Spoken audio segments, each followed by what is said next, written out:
Sports Broadcast Solutions is a broadcasting network for everyone. Let SBS broadcast your sporting event. We have experience and can generate excitement and permanent digital memories for your team. Tonight. That time, finally a goal for the Stampede! We have professional videographers using high-definition modern-day cameras, color analysts, and play-by-play announcers with state-of-the-art, classy graphical scoreboards to keep you updated. Plus, we have commercials to advertise your team, club, or sponsor, and us. Plus, we do pregame and postgame interviews. Hi, everybody, and welcome to the postgame show brought to you by Marion Central Catholic. My name's Kyle Smith, but my name doesn't matter. These young ladies matter. It's senior night as the Hurricanes win a battle down the stretch, 48-46. Hi, I'm Carrie Kramer. I swim 50 breast, 50 free, and 100 back. Whatever your sports broadcast needs, we are at sportsbroadcastsolutions.com. Check us out and become part of the digital sporting world.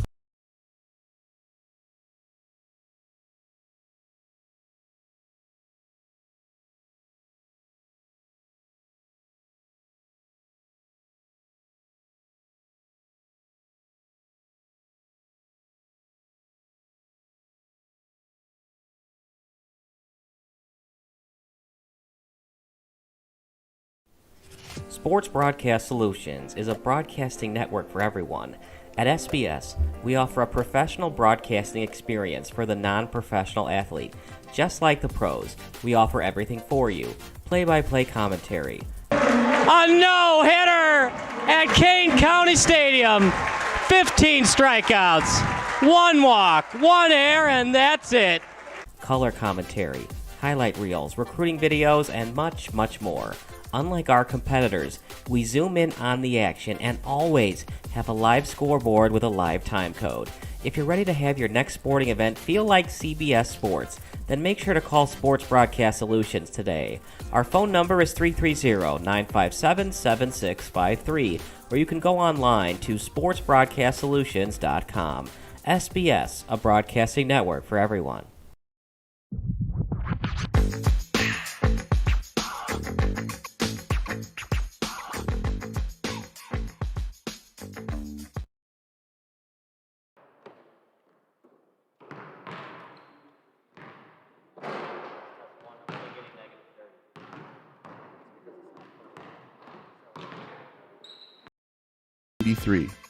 He went undrafted, and he had to continue his career by slinging the pigskin in the Arena Football League in NFL Europe.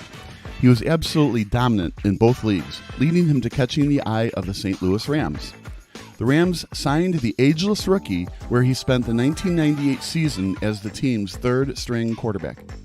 What you might not know is that another team from a certain Illinois city liked Warner's play in Iowa and wanted him to try out for the franchise.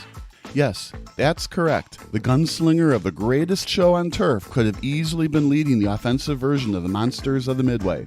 According to the legendary Barstool Sports podcast Pardon My Take, Warner admits that the Chicago Bears called him up. So the Bears called me and said, hey, we want to bring you in for a workout. And I am like, anytime, any place, I am in, I'm coming. This was during his Arena Football League prime with the Iowa Barnstormers, so it was going to be a short flight from Cedar Rapids to Chicago. It was going to be a Friday workout at Hallis Hall in Lake Forest. However, the flaky Warner forgot about a very minor detail. His fiancée and current wife, Brenda, reminded the Bears management that he had some fairly important weekend plans. They were getting married that weekend. The Bears, of course, understood that he couldn't bail out on his wedding plans for just a workout, so Michael McCaskey in Chicago decided to schedule the workout the next week. However, Warner forgot about the Jamaica honeymoon that week, so he had to call the Bears back yet again to reschedule. Again, she gives me the look, and I'm like, now what? We're going on our honeymoon next week. Yes, we are going on our honeymoon next week. I had to call the Bears back a second time and tell them, okay, sorry, screwed up, but any other time, I promise you, I am in to work out. To play devil's advocate, it was irritating that Warner had to reschedule the workout on 2 different occasions. That being said, it wasn't as if he was blowing off the Bears. His excuses were very valid reasons. As fun as it is playing in the NFL, family comes first. What happened next can probably be attributed to the curse of the Chicago Bears quarterbacks. As if the football gods hate Chicago enough, an unknown bug took a bite out of Warner's right elbow. His elbow got swollen to the size of a grapefruit. To this day, Warner still doesn't know if it was a bug or a spider.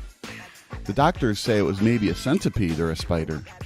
The night before we left, we were in Jamaica. The night before we left our honeymoon, 848, yeah.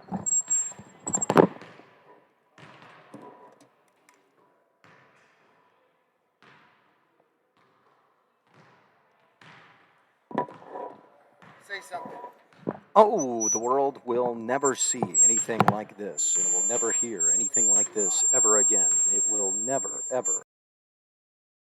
Third time's the charm, but for the Bears, the fourth time might have been the charm. According to the future Hall of Fame quarterback, the Bears hung up and never called him back. 2 weeks later, the Rams had a need for a third-string quarterback and worked him out. He passed the workout with flying colors. In 1999, Trent Green tore his ACL during the preseason, and the little-known backup in Kurt Warner ended up leading the 1999 St. Louis Rams to a Super Bowl victory by winning Super Bowl MVP. Since his infamous bug bite, Warner played in 3 Super Bowls, winning one of them. He won 2 MVP awards. Also, according to us at Sports Broadcast Solutions, we consider him the best quarterback in both Rams and Cardinals franchise history. You can watch that video both above and in the comments section below. How did the 1998 and 1999 seasons go for the Bears? As you would expect, not so great. Moses Moreno was the Bears' third-string quarterback in place of Warner for the 1998 season. The Bears had so many injuries in 1998 that Moreno actually started a game that season. If not for a villainous bug, Bears fans would have theoretically seen the third-string Warner do his thing out on the gridiron. In 1999, the Bears selected future quarterback bust Cade McNown with the number 12 overall draft pick. McNown was one of the worst quarterbacks in Bears history. During his rookie season in 1999, he completed just 54% of his passes. It just makes you wonder, would the Bears have made it to the Super Bowl in 1999 and 2001 if Warner was their starting quarterback? Probably not, since the Rams also had Torrey Holt, Isaac Bruce, and Ricky Proehl at wide receiver. Incredibly, Proehl could have been Warner's teammate with the Bears, but Chicago let Ricky walk in free agency after the 1997 season ended. Proehl was on the Rams during their Super Bowl runs in 1999 and 2001. What makes this story even more interesting is the Cleveland Browns could have acquired Warner during the 1999 expansion draft. The Rams made him available to be drafted since they put all of their trust in Trent Green. However, the new Browns just didn't see enough in Warner's game film to try him out as a backup quarterback. I guess that they really liked Tim Couch. Since making their very dumb decision in 1998, the Bears have still never had a quarterback throw for at least 4,000 yards in a season. The Browns, who became an expansion franchise in 1999, have won only 1 playoff game. They've only played in 3 total playoff games since passing on Kurt Warner. By the way, Tim Couch didn't start at any of those 3 playoff games. The best quarterback in Bears history since 1998 is arguably Jay Cutler. Although Cutler won just 1 playoff game, Cutler's playoff win came against the Seahawks, who had a record of 8-9 coming into the divisional round. As for the Browns, the jury is still out on Baker Mayfield. Are the Browns and Bears cursed when it comes to finding a quarterback? Absolutely not. But it is kind of funny how a spider inadvertently led to the Rams becoming the greatest show on turf. Along came a spider. For Morgan Freeman, it led to another paycheck in his legendary film career. For the Bears, it disallowed them from becoming a dynamic offense. Make sure to subscribe below and don't miss another Sports Broadcast Solutions video.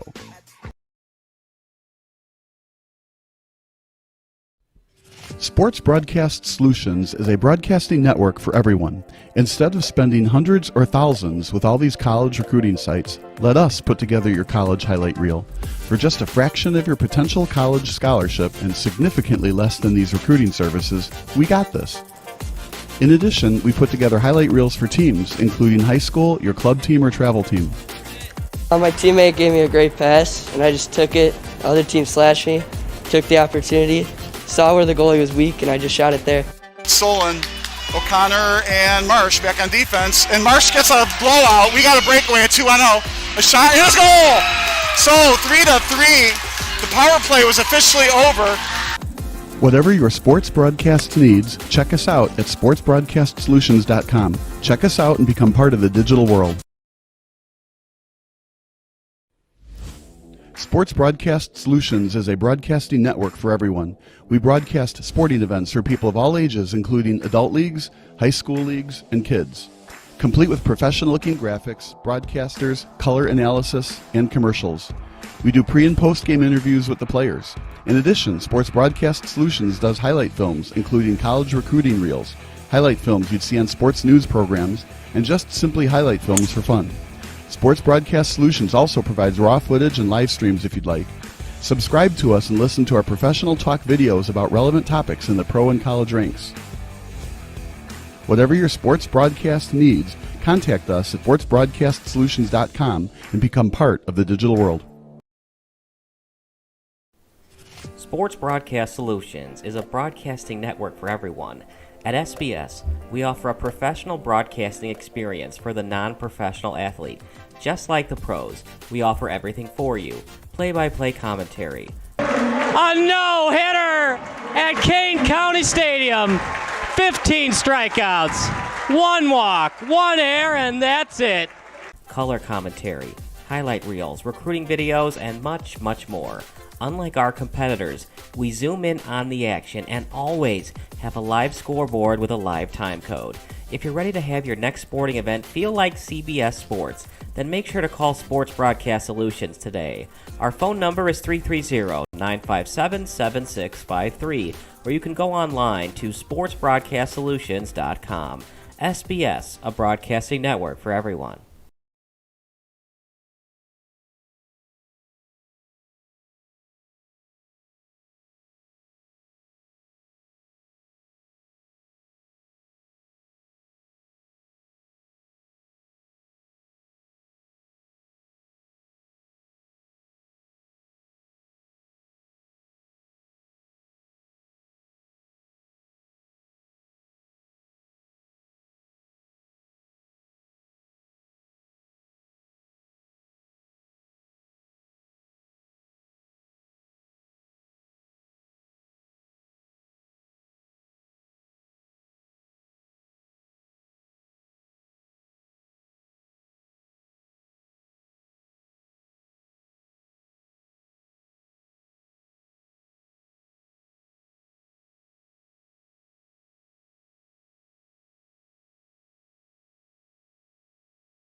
It's October 1st, 2007. Game 163 is taking place between the Colorado Rockies and the San Diego Padres.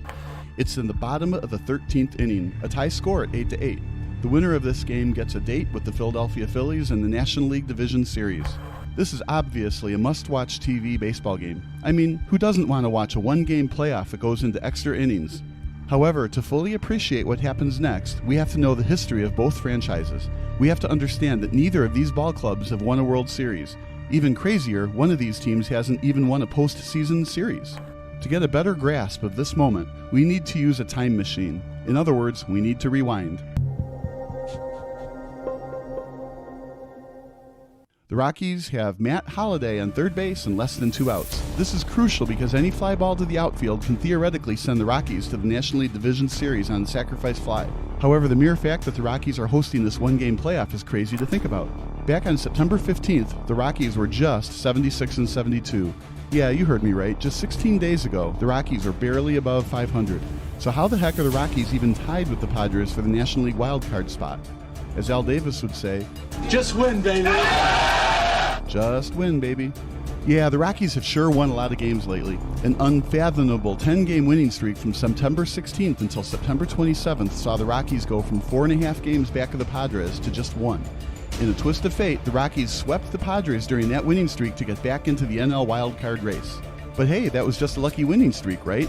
There's no way this ball club led by Clint Hurdle could win 2 out of 3 against the first-place Arizona Diamondbacks and sneak into the playoffs, correct?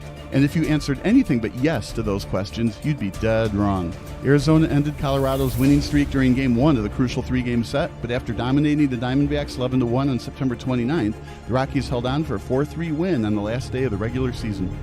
Nail-biting wins have been nothing new to the Rockies and their fan base. One of their wins during the 12-1 finish to the regular season included a 14-inning victory over the Padres. But have the Rockies simply taken the wild card away from the Padres, or did San Diego majestically crumble down the stretch? Well, it's a little bit of both.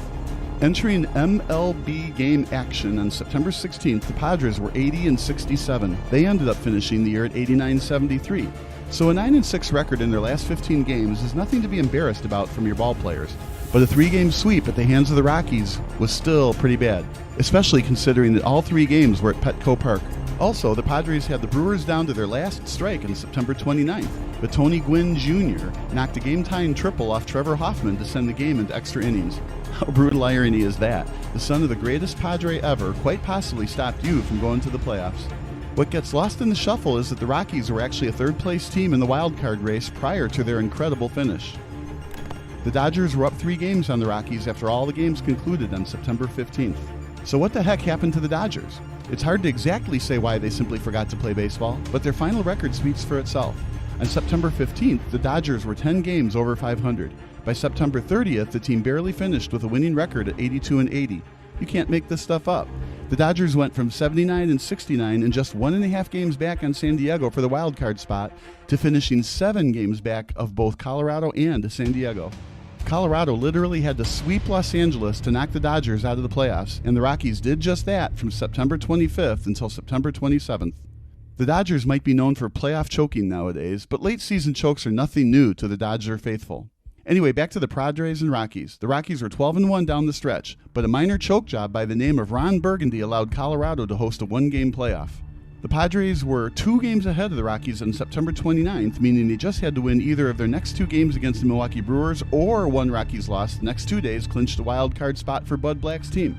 The 2007 Milwaukee Brewers were actually in first place of the NL Central Division during most of the regular season, but a late surge by the Cubs, as well as a collapse, saw the Brewers outside of the playoffs for yet another year. They still played spoilers, though, and after dispatching the Padres in 11 innings on September 29th, the Brew Crew disallowed September 30th from being the Padres' clinch day. A very convincing 11-6 win for Milwaukee as the Padres had to fly from Milwaukee to Denver for a National League West grudge match. Just like that, Game 163 determined who would win the National League wild card. This was huge for Rockies fans as their favorite baseball team hadn't sniffed the postseason since 1995.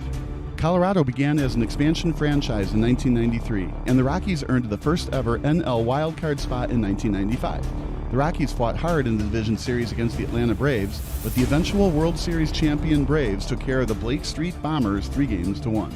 But since then, the Rockies have always found ways to lose games. More importantly, it's their pitching staff who seemingly always lets them down. Even when the Rockies won the wild card in 1995, you probably don't know any of their starting pitchers. Kevin Ritz, Bill Swift, and Marvin Freeman were arguably their three best pitchers that season. Colorado was so desperate for starting pitching help that they signed Mike Hampton to an unreal 8-year, $121 million contract after the 2000 season concluded. All of the money in Major League Baseball is guaranteed, by the way, so why would the Rockies sign a pitcher to an 8-year deal? Simply put, it's hard to find free agent pitchers who want to pitch in Coors Field, the home ballpark of the Rockies where the ball hits the mile-high wind and sails out of play. If you don't remember Mike Hampton playing for the Rockies, you're not the only one. He only lasted 2 years in Denver, with his last season being a dreadful 6.14 ERA and opponents batted .313 against him. So for the Rockies to be successful, they usually need to outslug teams. But that wasn't exactly the case in 2007. Jeff Francis won 17 games for the Rockies this season. Ubaldo Jimenez was on this team, and the relatively unknown Aaron Cook posted an ERA under 4.2. In a nutshell, this surprising Rockies team can play a little small ball and outpitch teams as well. But tonight has been anything but a pitcher's duel. In a typical Coors Field shootout, the Rockies blew an early 3-0 lead. The San Diego Padres swiftly answered with 5 runs in the top of the third, and it looked like the Padres finally hit their stride in this do-or-die playoff game. And while the Rockies are unknown for playoff success, the history of the San Diego Fathers isn't a happy story either. The Padres have been to the World Series twice, but they've only been to the postseason a grand total of 5 times coming into tonight. Since joining Major League Baseball in 1969, the Padres have mostly been an afterthought in the National League West. Coming into the 2007 MLB season, Bruce Bochy had enough with postseason disappointments, and he left for greener pastures in San Francisco. Some Padres fans felt it was treason, as Bochy led the team to division titles in 2005 and 2006. Jimmy who? While they were back-to-back NL West crowns, Oh, yeah, you played the for, 2005 team barely Conan, finished right? with a winning Yeah, I used to record. cover And your after game. being swept by the Cardinals Yeah. in the Sucked NLDS, back Bruce then. Bochy's team finished the year under 500 at 82 and 83. The 2006 squad was much better, but those pesky Cardinals were still too much for San Diego to handle. San Diego had home field advantage for the division series, but Bochy's crew only scored a single run in their first 2 postseason games. The offense was slightly awake when they entered Busch Stadium. A 3-1 win in Game 3 gave San Diego fans Test new hope, one, but it was test quickly two. taken away during Game 4. 6 unanswered runs by St. Louis gave the Cardinals the series win and yet another postseason disappointment in Southern California. Bud Black took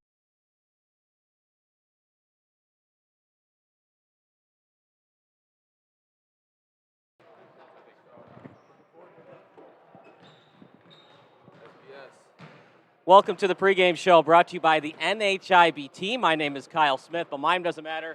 These young men matter. Jimmy Soto's on my left, Danny Soto's on my right, the brothers, and they're going to play AHEPA Marrow in the championship game for the men's league. So you guys are called Ypsilanti. Do I have that correct? Yes, sir. That's correct. Ypsilanti. So why are you guys called Ypsilanti? Do you live there now? Do you go to Eastern Michigan? What's going on there? Ha! Well, Danny knows the answer to that. Pretty sure it's just a place in Greece. It was a place in Greece long before Michigan. Simple as that. Has nothing to do with Eastern Michigan University. No, we're Chicago. Chicago through and through. Danny, what position do you play? All of them. Probably start at the center, bring the ball up half the time. We'll see. So you play all the positions, meaning you don't play any of them. You're the water boy, right? Basically, I mean, I'll help the guys out. You got to give them their water and their Gatorade, some towels on the back. Yeah, help them out however I can. Jimmy, I remember seeing you play point guard at Conant. What have you been doing since your high school days? I went to Bucknell, played 3 years there, and then I transferred to Ohio State University, played my last 2 years there, and now I'm here, back at the NHI. Were you there during the Todd Mata era or after he was terminated? After. Yeah, I played for Coach Holtman. Awesome. What is Ohio State like compared to Bucknell? Very different. Bucknell was a small school, small liberal arts school, kind of in the middle of nowhere, Pennsylvania, and Ohio State's in a big city, Columbus, Ohio, 50,000 students. It's a good time. What's kind of the difference between playing for the Ohio State football team versus the basketball team in terms of media access and all the kind of pressure that comes with that type of environment? I don't play football, but... Well, I mean, just like difference between the football and the basketball media coverage. I wouldn't know the media coverage for football, honestly. I know we both get a lot of attention. We're kind of the 2 major sports on campus there. We kind of attract the most eyes. But I mean, we got a lot of respect for those guys on the football team. We're close with a lot of them. Media coverage, I don't know. We all get a lot of attention. Danny, big game tonight. What's it going to take for a victory in the championship game against AHEPA Marrow? I mean, we've been really setting the tone with our defense.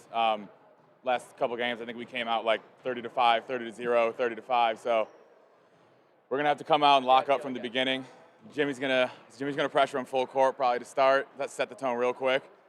Get some runouts, get some easy buckets, and hope it's over soon. Obviously, a championship game can be kind of stressful, but you got your brother on the court. Does that help at all, knowing you have that sibling rivalry and then also sibling friendliness on the court?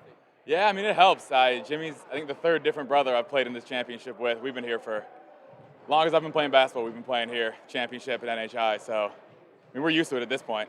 All right, guys, on three. Go Ypsilanti. 1, 2, 3. Go, baby. We're going to take a break. You're watching the pregame show brought to you by the NHIBT.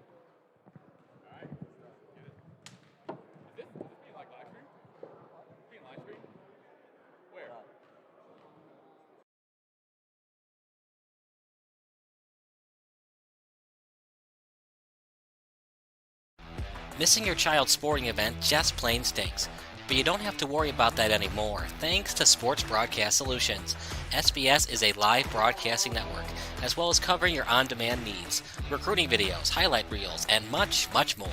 We can broadcast live to any website, and we also post as much on-demand content as you need. For more information about SBS, check out our website at sportsbroadcastsolutions.com. Sports Broadcast Solutions, a broadcasting network for everyone.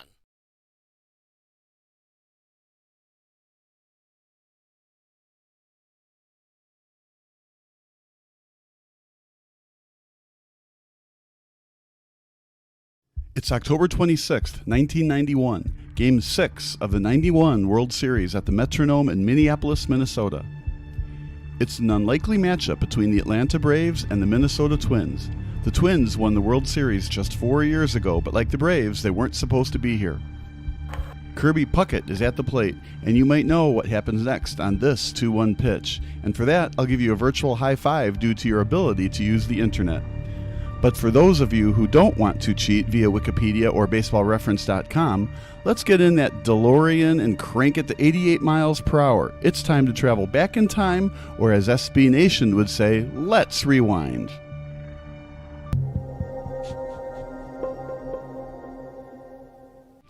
The 1991 Fall Classic was far from straight chalk when it comes to the gambling mindsets of sports bettors. According to TampaBay.com, the Braves were once 250-1 odds-on favorites to win the World Series. If you bet $100 on the Twins in spring training, that was a great bet, as they were 100-1 odds to win it all. In fact, both teams finished in last place in their respective divisions the year prior. The Braves were actually in the National League West back then, and although they'd be dominant in the later part of the decade, the beginning of the 1990s wasn't friendly to Bobby Cox's team.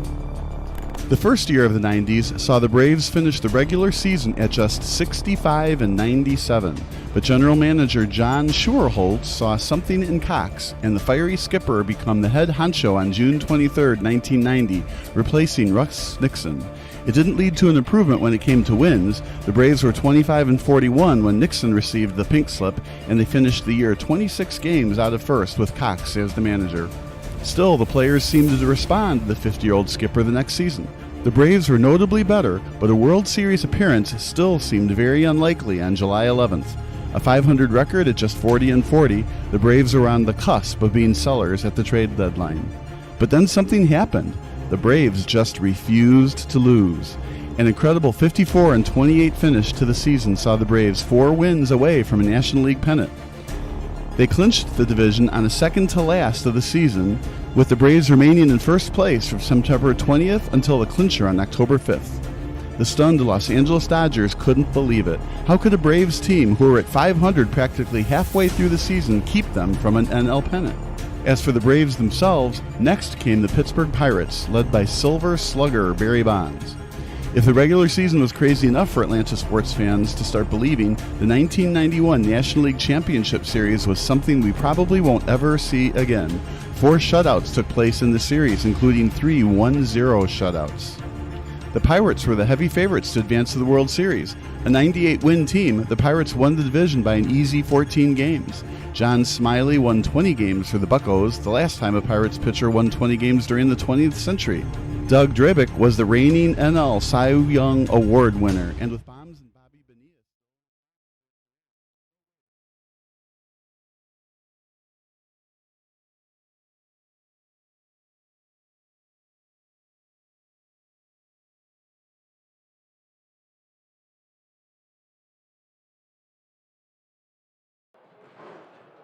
Hi, I'm Lucas Moore with SBS. We're here in the pregame with Dr. Venenos. John, Team Marrow, you're going to be on the sideline calling the timeout, so I'll be judging you for that in the game. But, let's not talk about the game. Let's talk about what this team means to you and the community, trying to raise awareness for bone marrow transplants, one of the most important things in the medical field.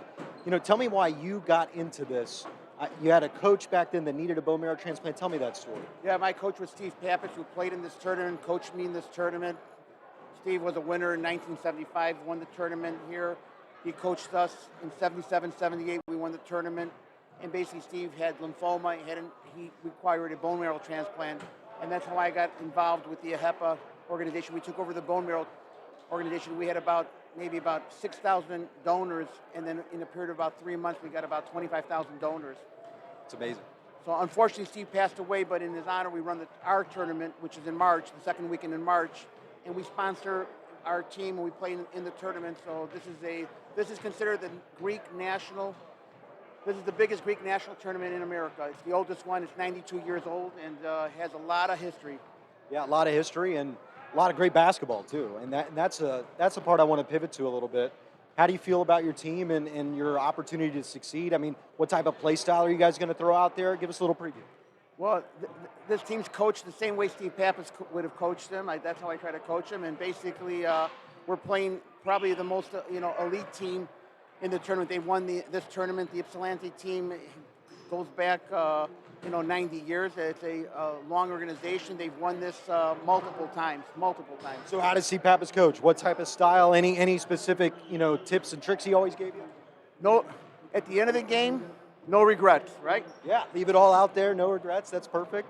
And no regrets, obviously, with what you're doing with the Bone Marrow Foundation. And that's in my family, my wife, Anastasia, Stacy, and my 3 kids, Sophia, Angie, and Mark, help me with our organization. We have my Vicky Chocolates, Jimmy Chocolates, my nephews, my Steve Zuma, Stavropoulos. All these folks help us with our cause. And so I want to give them kudos because without them, they really help us. And every year we raise about $25,000, and we have our tournament at North Park and Northeastern. That's a very large tournament. Oh yeah. Well, Coach, it's awesome to hear the story. Best of luck in the game today. And is there any website or resource that the people watching can go out and make a donation? If so, more important than a financial donation, we want you to be tested. We want you to get on the bone marrow list, and we're part of Be the Match. If you know of anybody that needs a bone marrow transplant, reach out to us. We organize drives. If you've been tested one time, you're part of that organization. You don't have to be tested again. And basically what we're trying to find is HLA types. There's 10 HLA types. We want to find matches that are 9 out of 10 or 10 out of 10 so they can be a successful donor. So BeTheMatch.com, is that it? Our organization is www.ahepamarrow.org, but we work with Be the Match and we do drives nationwide. Sounds great, John. Best of luck in the game today. Thank you so much for talking to us. Thank you for covering this event, okay? Yeah, of course. It's a ton of fun. I'm Lucas Moore. This is Coach John. This is Sports Broadcast Solutions. Sports Broadcast Solutions is a broadcasting network for everyone. For those of you that just want raw footage of your sporting event, but no play-by-play or color commentary, you just need us to live stream video from the event over the internet. We will live stream your event on YouTube on our Sports Broadcast Solutions channel. In addition, we also have a dedicated channel on YouTube for live streaming at SBS Livestream. And if you need multiple channels, we can utilize Facebook Livestream and Instagram Live on our channel as well. Options include commercials from your sponsors, professional scoreboard graphics are still available, and of course, yes, pre- and post-game interviews are available as an option if you want. We've been working really hard this whole summer and stuff. Whatever your sports broadcast needs, we are at sportsbroadcastsolutions.com. Check us out and become part of the digital sporting world.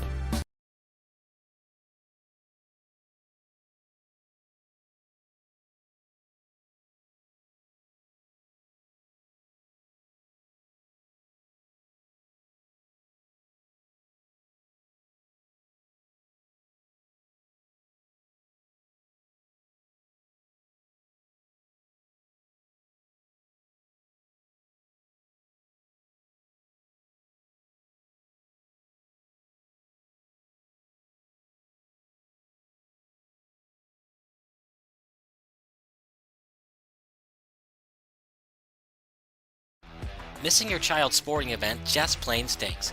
But you don't have to worry about that anymore, thanks to Sports Broadcast Solutions. SBS is a live broadcasting network, as well as covering your on-demand needs, recruiting videos, highlight reels, and much, much more.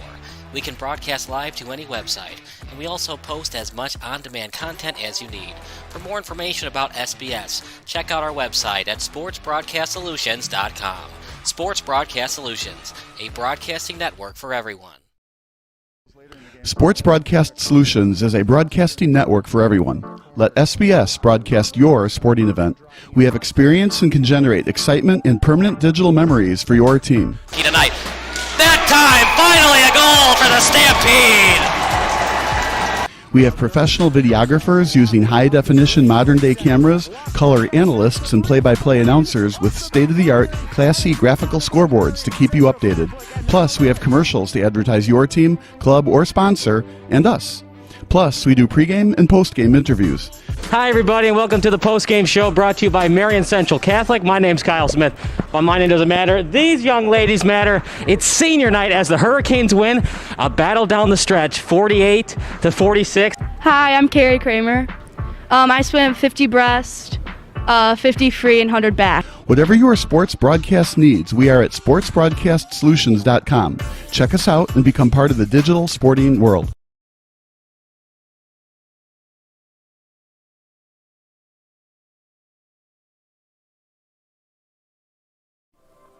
Hey, this is Sarah Greenfalk here of Psych Edge.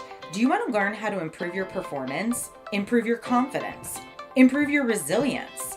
Coming this fall, Psych Edge is releasing 5 workshop classes that will give you the skills to accomplish your goals with increased confidence and resilience. This is your opportunity to learn all the main psychological pieces of mental training in one place, plus the process I've developed to build these skills. Go to my website, psychedge.club, and sign up for my monthly blog emails, which will include the updates on the class release.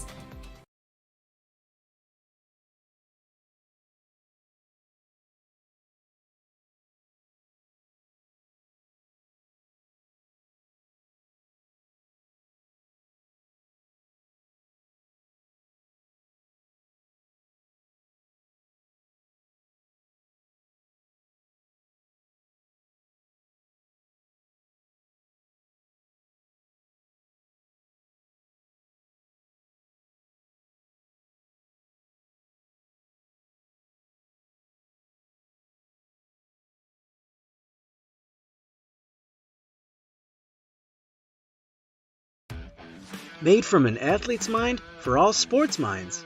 Level Up Branding is a unique sports marketing and branding agency, offering athlete management, brand management, and so much more. We are powered by experience, currently serving athletes in the WNBA, MLR, NFL, and college sports. We are looking to take on more clients because everyone deserves a shot at their dream. Our goal is to help others by inspiring one person at a time. Level Up Branding was founded by Lauren, who was and still is an athlete. She understands the importance of being a well-rounded and built individual. It takes an athlete to know an athlete. We are built different.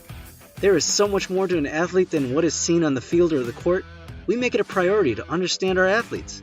We want to know and understand our clients' values, motives, passions, and future goals. At Level Up Branding, we believe in helping others succeed. We believe in giving back. We believe in family. You are more than an athlete. Level Up Branding was founded based on the sheer passion of sports, community involvement, and the sense of belonging to a community. We were created from an athlete's innovative mindset and experience, and here to offer our services to like-minded athletes.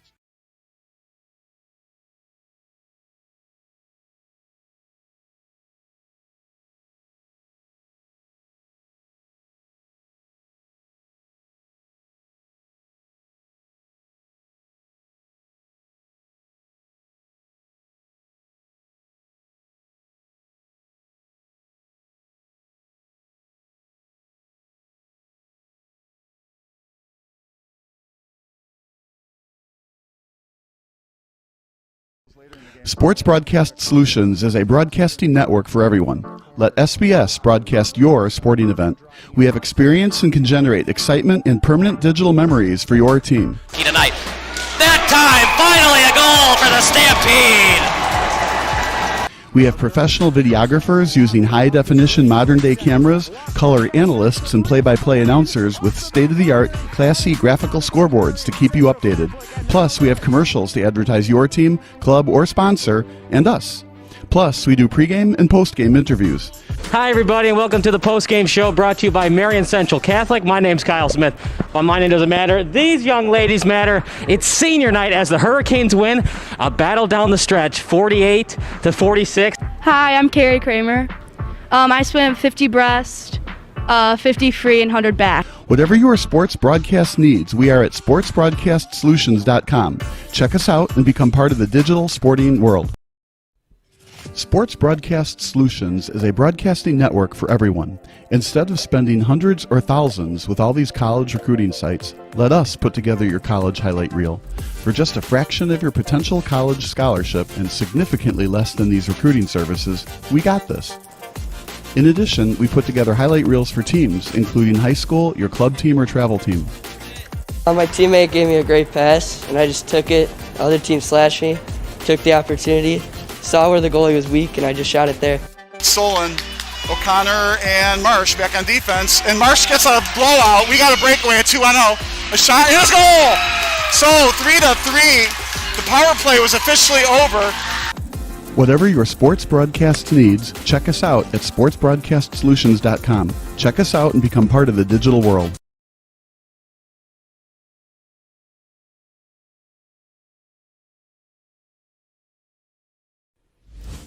Sports Broadcast Solutions is a broadcasting network for everyone. We broadcast sporting events for people of all ages, including adult leagues, high school leagues, and kids.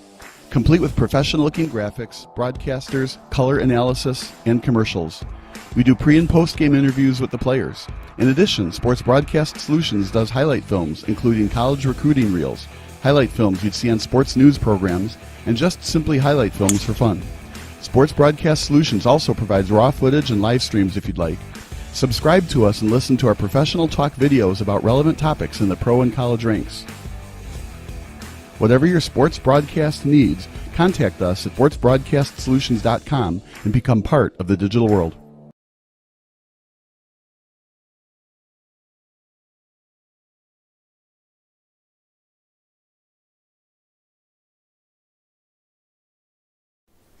Sports Broadcast Solutions is a broadcasting network for everyone. At SBS, we offer a professional broadcasting experience for the non-professional athlete. Just like the pros, we offer everything for you. Play-by-play commentary. A no-hitter at Kane County Stadium. 15 strikeouts, 1 walk, 1 error, and that's it. Color commentary, highlight reels, recruiting videos, and much, much more.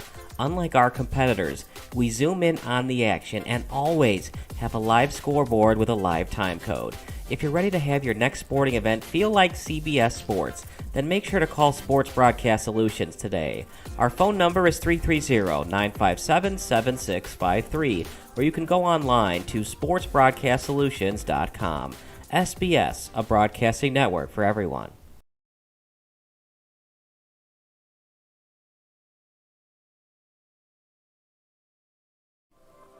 Hey, this is Sarah Greenfalk here of Psych Edge. Do you want to learn how to improve your performance, improve your confidence, improve your resilience? Coming this fall, Psych Edge is releasing 5 workshop classes that will give you the skills to accomplish your goals with increased confidence and resilience. This is your opportunity to learn all the main psychological pieces of mental training in one place, plus the process I've developed to build these skills. Go to my website, psychedge.club, and sign up for my monthly blog emails, which will include the updates on the class release.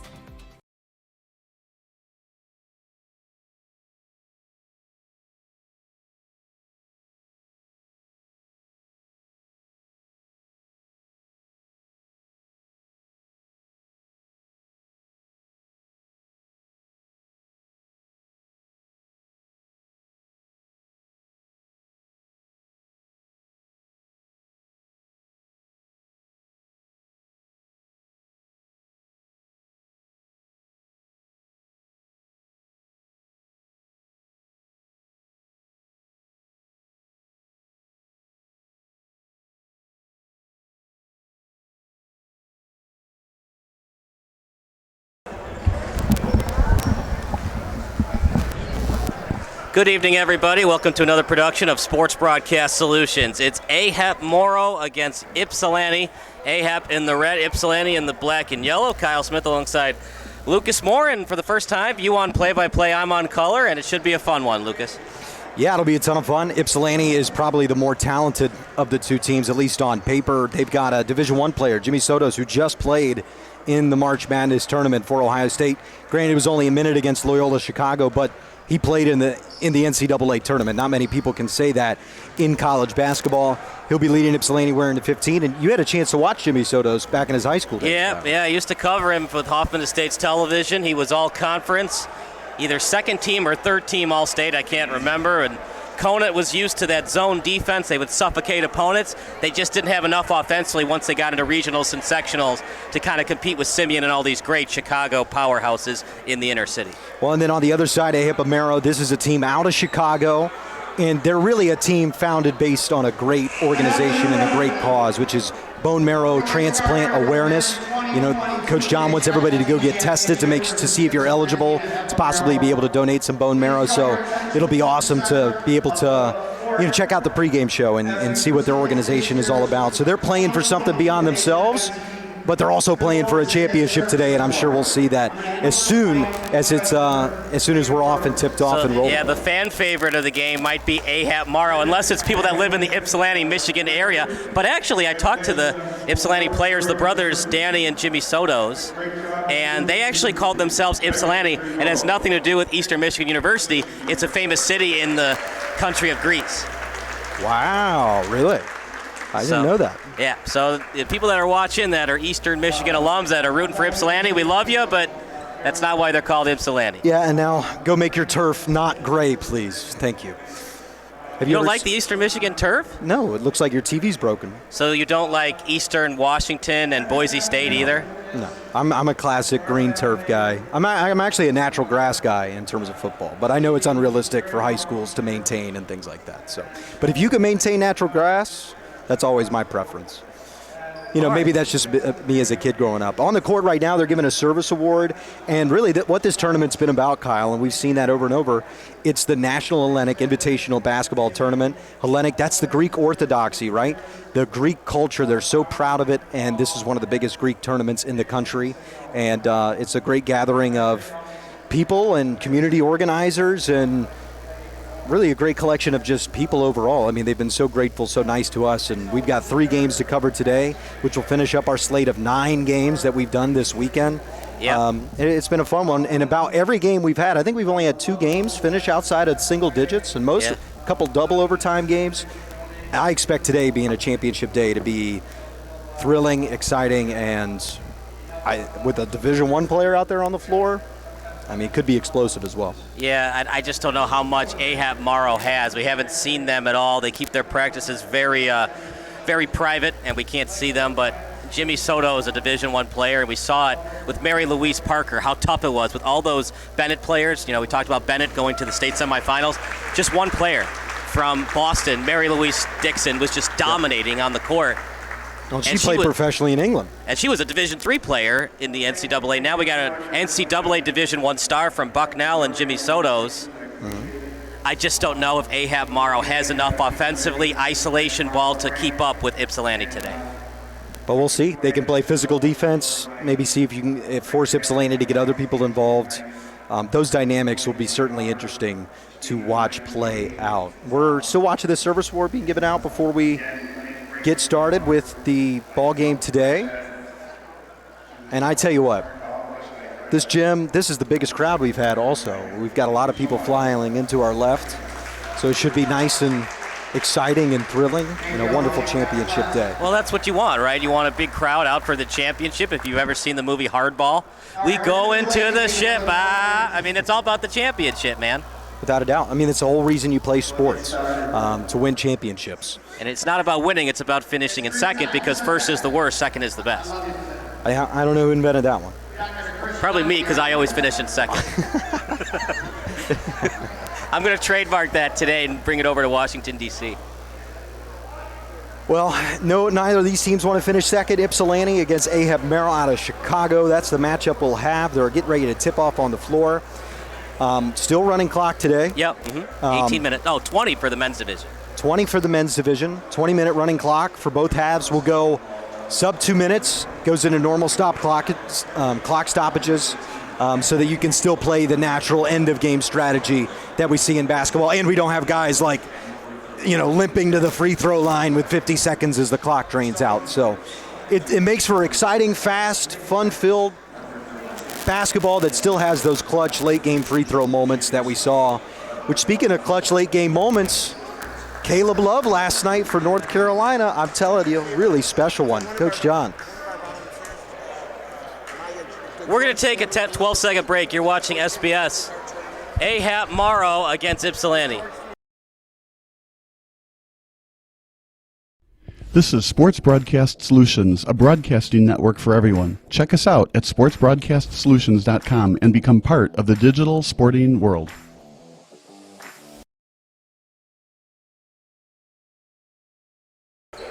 AHEPA Marrow against Ypsilanti. Mark Carmen on technical directing duties, Eric Ratchey on video, Kyle. And alongside me is Lucas. And Lucas, have a good game, man.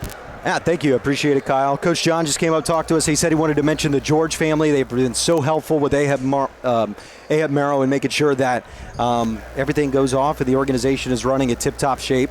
And with community organizations and anything that's volunteer, it's a lot of people donating their time and energy for something that's really special and a lot of people really need, which is bone marrow transplant. So that's awesome. Shout out to the George family. Shout out to Coach John. And shout out to both of these teams as we have an honorary tip. So 22 is he listed on the roster. We have a 32. That's Danny Sotos. But that's not Danny. 22, you don't have a name. You're too good for a name. So he's going to take the tip. And AHEPA Marrow. Yeah, last name is Callis. They've done the honorary tip. He looks in good shape, man. Looks like he could still play. We need to get him a jersey and have him do some Muggsy Bogues drives to the basket for us.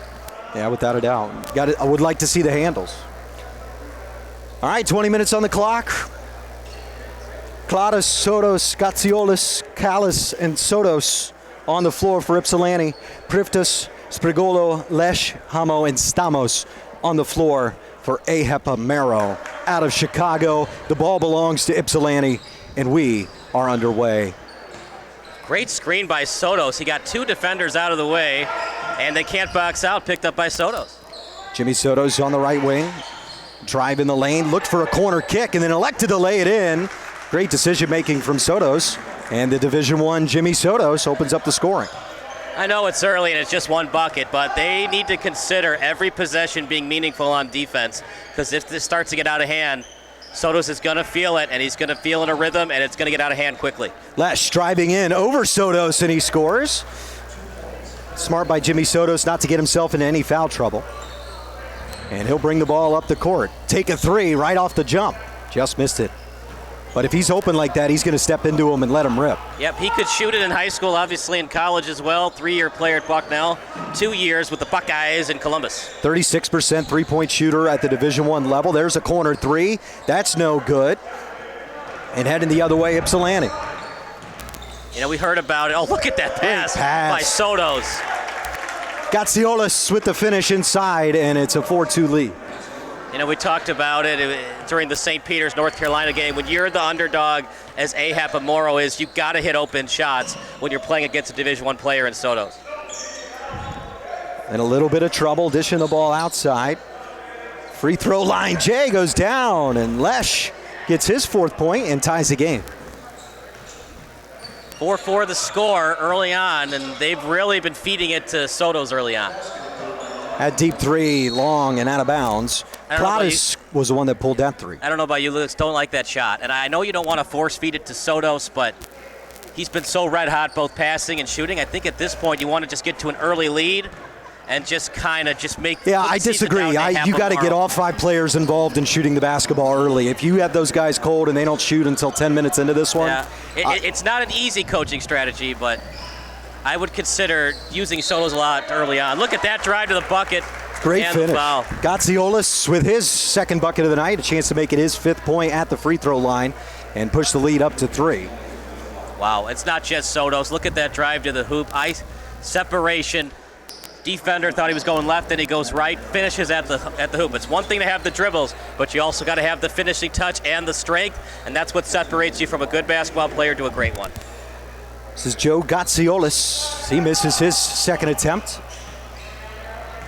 And we're about 3 minutes into this opening half. AHEPA Marrow against Ypsilanti.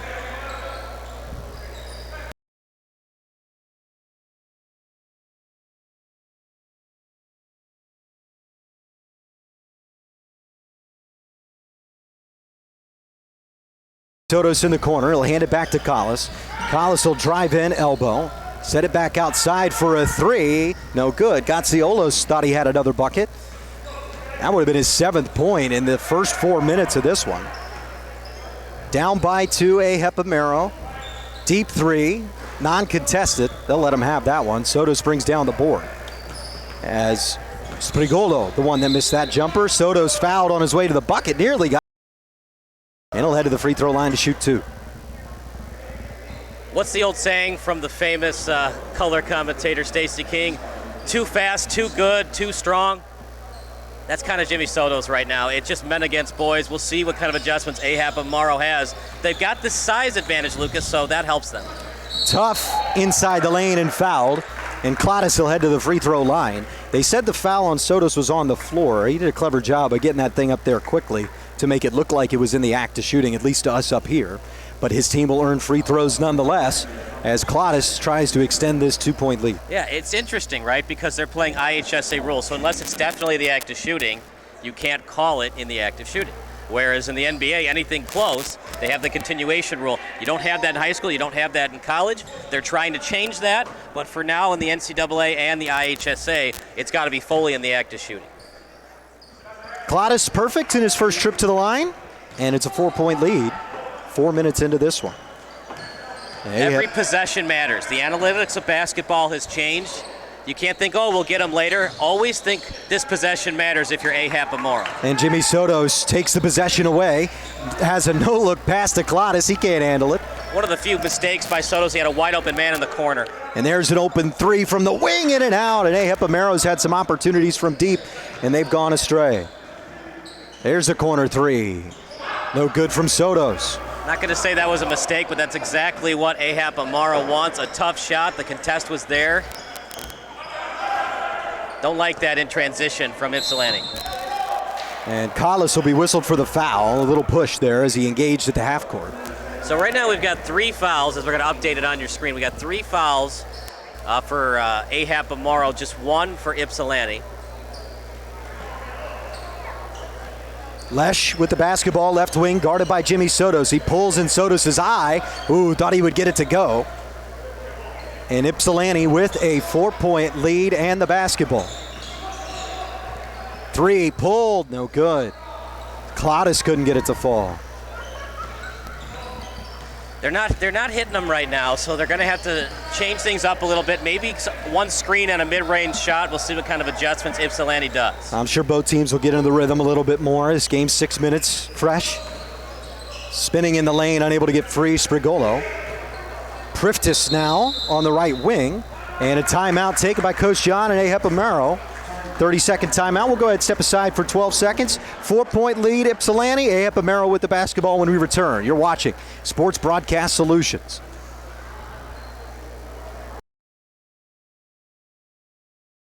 This is Sports Broadcast Solutions, a broadcasting network for everyone. Check us out at sportsbroadcastsolutions.com and become part of the digital sporting world.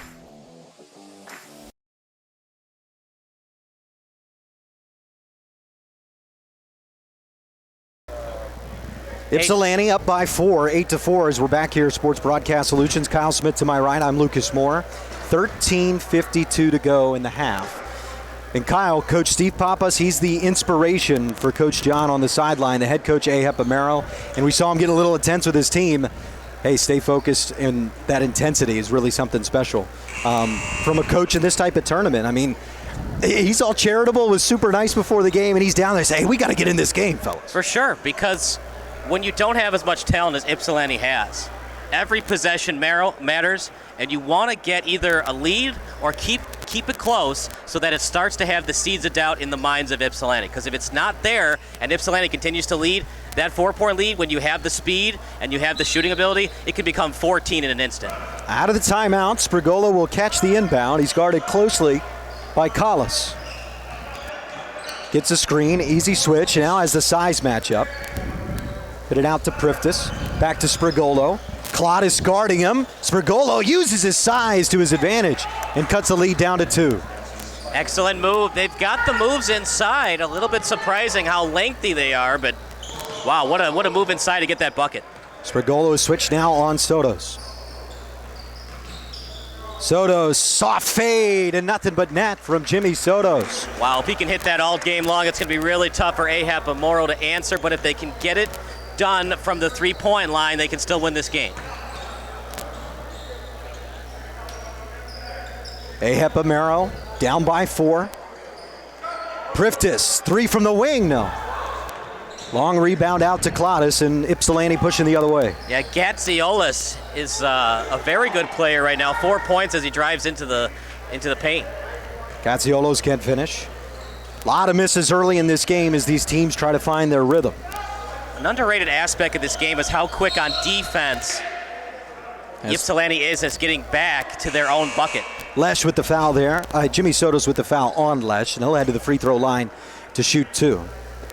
But if you're AHEPA Marrow, staying in this game right now, 8 minutes in, I mean, they're playing pretty well. They've had some open threes. Those go down. They might have the lead in this one. For sure, and this is what they want. They want to keep it close. This is not what Ypsilanti wants, by the way. They want to get out to a big lead and just have some comfort. Right now, it's still early, obviously. We play 20-minute halves, running clocks. But for Ypsilanti, the more it becomes a 2-point lead, a 4-point lead, that's great for AHEPA Marrow, not so much for Ypsilanti.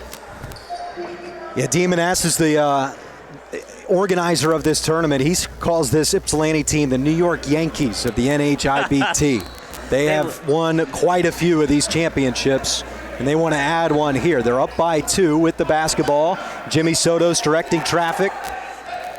Those Ohio State shorts on, or Ohio State colored, as he'll find an open man for 3. No good from Claudius. Rebound picked up by Marrow, heading the other way down 2. That was by design, partner. They're going to make anybody but Sotos knock down threes. Once they start making them, then they'll start guarding quicker on those passes to the top of the key. Inside, nearly taken away by Claudius. No look pass from Priftis, stolen. Jimmy Sotos in transition. Uses the numbers advantage, softly off the glass. Wanted the foul, will take the bucket. He's so athletic. A normal point guard would probably just go with the underhand bunny. That time he switches to the right on the layup.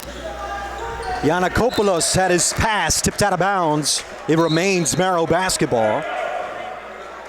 So 3 fouls committed right now by Marrow, 2 by Ypsilanti. As we'll update that on your screen. Right now we've got 6 points for Lesh, so 6 of the 8. He's been their go-to scorer, pretty much their only scorer thus far in the game.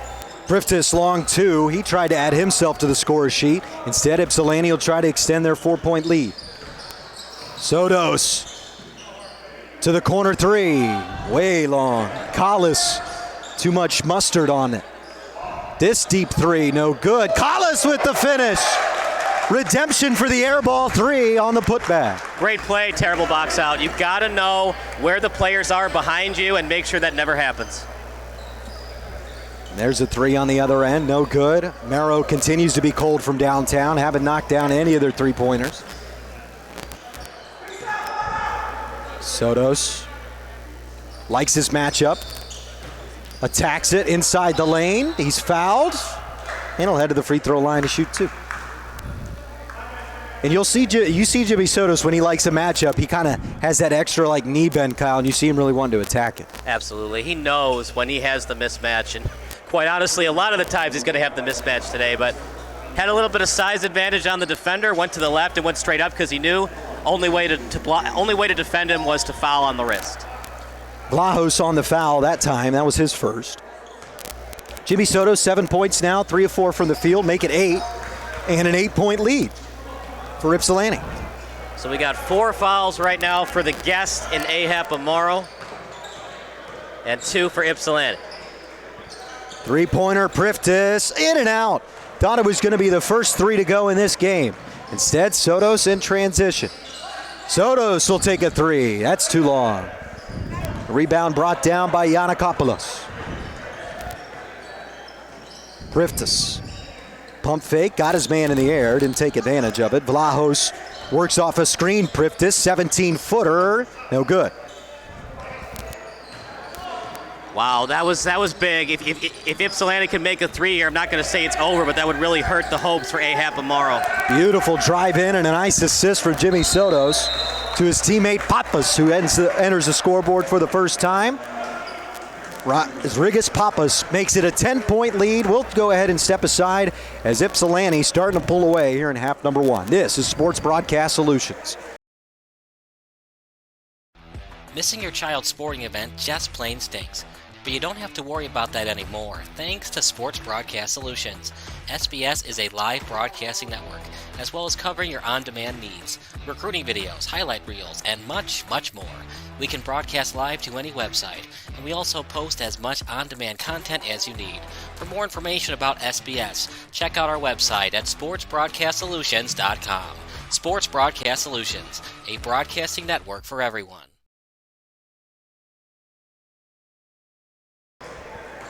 18-8 the score. Kyle Smith alongside Lucas Morrow. Ypsilanti 18 and just 8 for AHEPA Marrow. And partner, I just don't know what AHEPA Marrow can do on the offensive end to answer against Sotos when they can't knock down their threes. Yeah, it's going to be about knocking down the threes for AHEPA Marrow. It's the ultimate equalizer in any sport, is a three-point shot.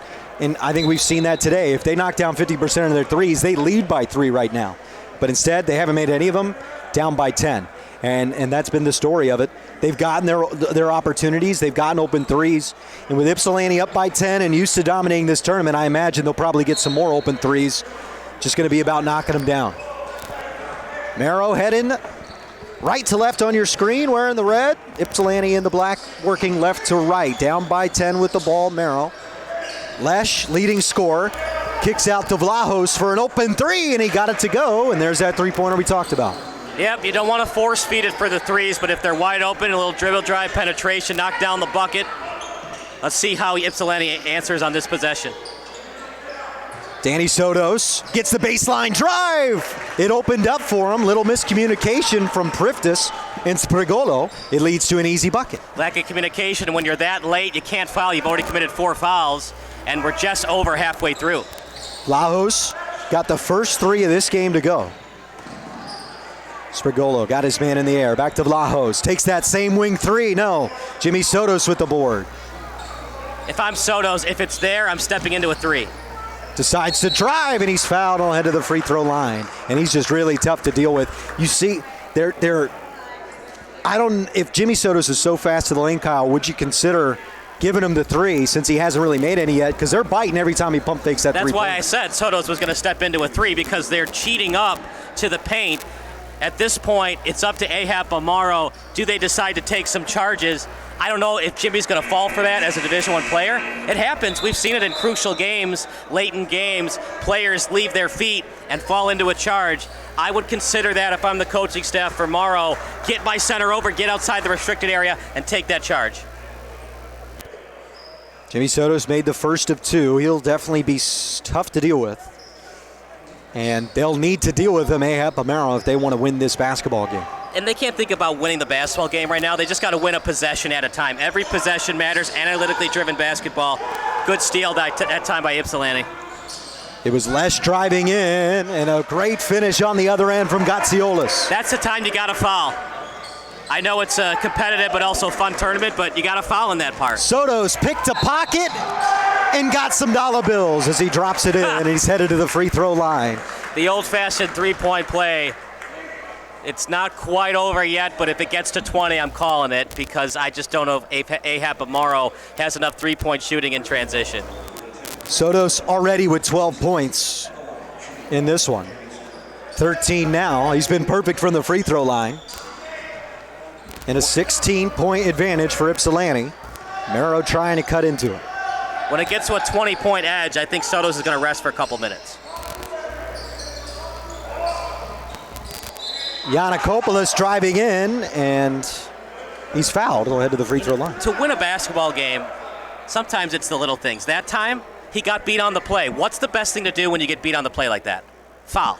Especially when you have the foul edge, you're up by 16 points, just foul. Worst thing that can happen, he makes 2 shots. Best thing, he misses 2, and then in the middle, he makes 1 and misses 1. Now Jimmy Sotos does have to be a little careful here. 5:20 left in the first half, and he's at 2 fouls. Don't want to pick up a third in the next couple possessions. Other than that, though, he shouldn't be in much foul trouble. So it's a timeout on the floor. One of the few times we call timeout in this tournament. Little confusion they were clearing up. Officials' timeout ends and the clock rolls again. Need both of these free throws. Honestly, it's getting to a point where you got to consider making the first and then missing the second on purpose to get some extra possessions. I think you try to take the points here. Well, that would be the easy thing to do. The problem is it hasn't been easy for them on defense. You got to really value your possessions and try to force some turnovers as well. Yiannakopoulos trying to make it a perfect trip. He does. Yep. 14-point lead. Me personally, when it gets under 2 minutes to go, I know it's the first half, I would consider a full court press. I think that's something that could be out there. The problem is I don't know if Sotos is able to be stopped with a press because he's not stopped there. A beautiful off-the-glass finish. Half court's not working. You got to try something else. And if that doesn't work, then you got to change something on the offensive end. 16-point deficit. Beautiful behind-the-back pass. It opened up Priftis. But a great closeout from Gatziolas, and it resets the play. Other problem with Marrow, there's no shot clock, so once it gets under 2 minutes to go, if Ypsilanti wants to, they can just hold the last shot. In a little bit of trouble, Sprigolo, it finds its way to Priftis in the block. Into the corner. That 3, no good, way long. And Ypsilanti will let it roll out of bounds, and they'll take the basketball up by 16. That was close, partner. I don't think that ball hit the blue line yet. And the ref was right there, and he let it go. It should have been Marrow basketball. It looked like his foot was on the blue when he touched the ball, and the ball hadn't hit the blue yet. We'll give the ref the benefit of the doubt that it caught a tip of the blue. That's all we could do in this situation. That's not, like, if AHEPA Marrow loses this game, that's not the reason they lost, but you know what? When you're right there as the official, you got to be gutsy and say, ball didn't hit the blue yet. That's a live ball. That's AHEPA Marrow's basketball. Danny Sotos just had that finish on the other end. It's 31-13 as Ypsilanti proving how much like the New York Yankees they are, as that one airballed as well from Marrow. And it's starting to get a little difficult for Marrow. They're getting run hard on defense. Well, if they are the New York Yankees, that means they're going to blow it in the second half because the Yankees have blown it every year since 2009. It's true. 27 World Series makes it difficult to argue against, though. Jimmy Sotos for 3. No. Hasn't been good from downtown, Sotos. According to Cubs fans, they've won 27 World Series championships in spirit. Long 2 this time, no good. Easy rebound for Claudius. And he'll work it up slowly for Ypsilanti. Under 3 to play here in half 1. Nothing's working right now. They're going to have to consider stepping into a 3 right in transition. Wow. Claudius for 3. Biggest deficit of the game for Marrow, heading near in halftime. That might be the dagger. Coming back from 21, Sotos does not look tired at all. We'll see. Here's a 3 by Marrow. Nope. Sprigolo couldn't get it to go. 21-point advantage. Wide open 3. No, couldn't make it 24. Sotos almost had a clean rebound after the Gatziolas miss. Yiannakopoulos, no good. Deep 3. Claudius for 3. All right, let's start giving respect to number 44. This is a young man that wasn't feeling it from downtown early on. I'm up by 21. I don't care. In transition, I feel it, and he hits that 3. Nick Claudius, 8 points in this game today. And a 24-point Ypsilanti advantage. We are under 2 to play. They'll take a timeout. And we'll take a timeout as well. 24-point advantage Ypsilanti near in halftime. You are watching Sports Broadcast Solutions.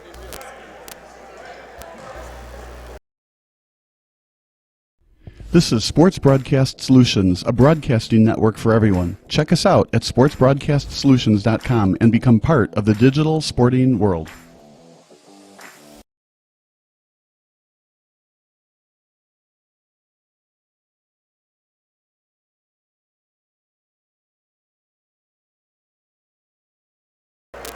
Mark Carmen on TD duties, Eric on videography. I'm Kyle, I'm on color duties. Of course, our excellent play-by-play man, Lucas.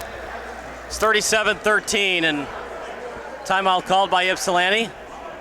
Jimmy is going to take a seat, a well-deserved rest. And yeah, with 2 fouls, too, you just kind of take that little extra insurance just to keep him at 2 to start the second half. That's more of a formality with where the score is and how smart of a player that Jimmy is, but I do like that move there, Kyle. And this is also a friendly tournament. This isn't a winner-go-home AAU tournament, so they're going to have some fun. Jimmy Soto scoring 50 points is not what the fans want to see today. I'd like to see it, but I'm You'd like to see it, but you're the minority vote. Sprigolo working the other way. Beautiful find. Open corner for Alexopoulos. No good. Speaking of a guy that's overmatching the competition, did you see that video of Jason Worth joining an adult league baseball league after he retired? I bet it's funny. So the way he spells his name is Jayson. So when he wrote his name on the roster, he wrote it the regular Jason way. And he wrote it like Jason Worthington. So that nobody knew. And the people on the other team were like, "Wow, this guy's really in shape. He must not drink beers like the rest of us." First pitch, 500-foot home run to left field. Oh, what a block! They'll say it's a goaltend. Collis had an impressive. It was impressive. I know it's a goaltend and the basket counts, but an impressive job to get up there and knock it off the backboard. As Collis will bring the basketball up. That was a big bucket. Clodis is hot, stays it. Wow. The fire emitting from the fingertips of Clodis as he has 11 points. If he keeps shooting it the way he is, you might not have to bring Jimmy back into the game. Sprigolo tried to answer. Under 30 to play, up to Danny Sotos, uses his size and scores. 42-15. I don't even think that hit backboard. 15-footer, a tough one. It was blocked. No, they say it was an air ball, clean. I think they missed a foul there, but it's 42-15. Let's play on. Let's get to half. 10 seconds left. Collis will try to take a 3 to push it to a 30-point advantage. No, he'll drive in. Easy finish, Collis. 44-15. That one won't count. Is the halftime score. Domination from Ypsilanti. It looked like it'd be a tightly contested contest over the first 20 points scored. It was 10-6 at one point.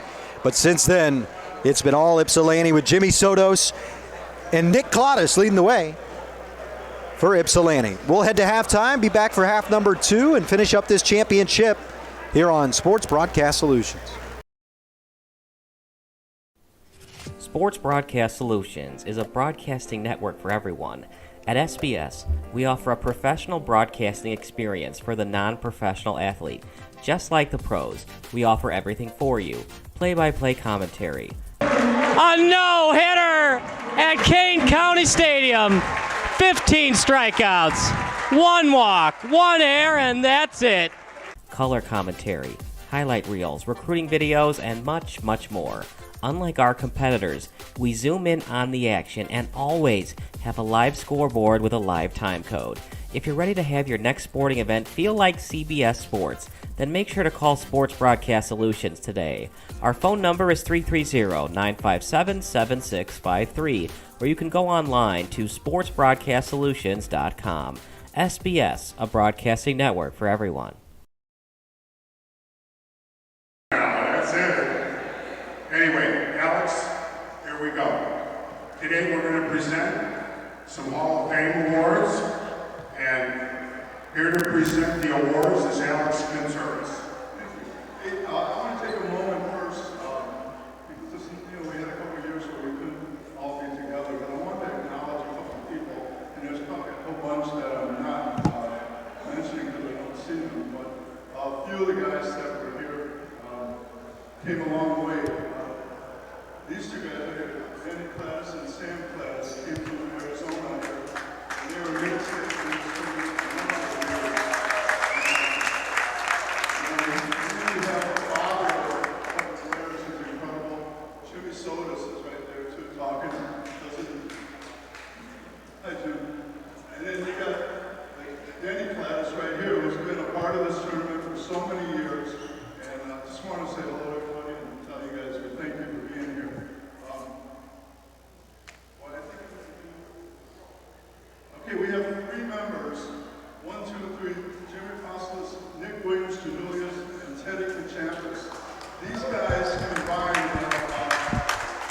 50 years playing together. They started out Stony Island. They got to know each other. They stayed good friends for so many years, and they were such a big part of our tournament. This guy was a brute shooter, and Teddy was just a rebounder, and just a great player. They were great teammates, and I want to congratulate them. They mean a lot to all of us here for them to be joining us as members of the Hall of Fame. And here we go.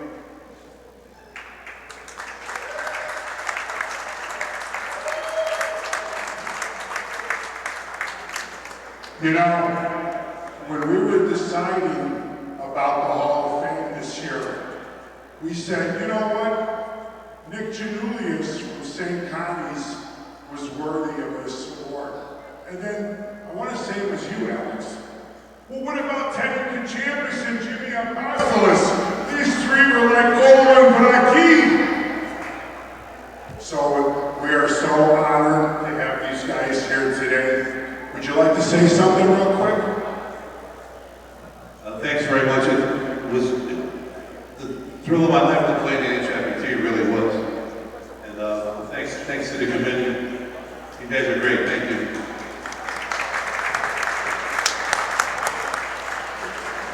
It's a wonderful honor. I see a lot of faces that I haven't seen in a long time.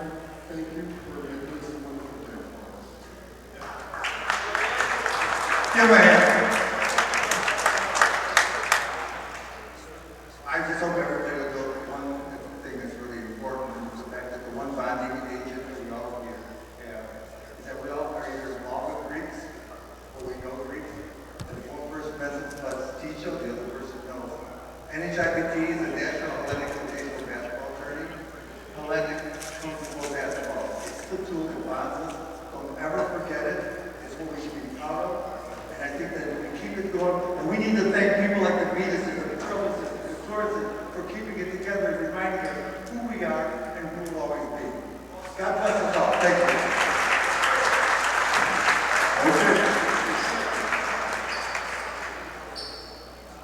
This man right here, he was a member, he's already a member of the Hall of Fame.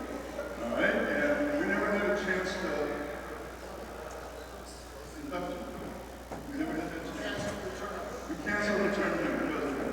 No, but this is Sam Plattis.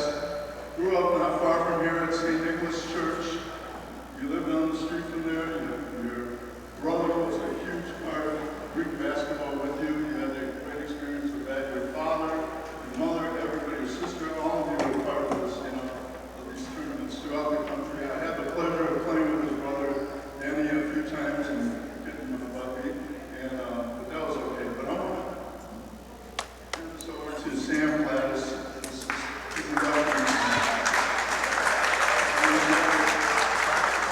You know, I definitely have something to say. This tournament has been around from when our dad, our uncle, and everyone else started playing in the 40s.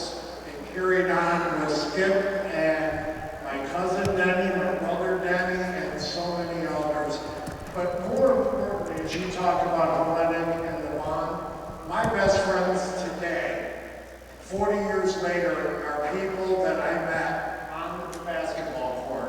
At this gym, many others, some of them that used to beat up on me, Steve, up on the upper deck, have been here.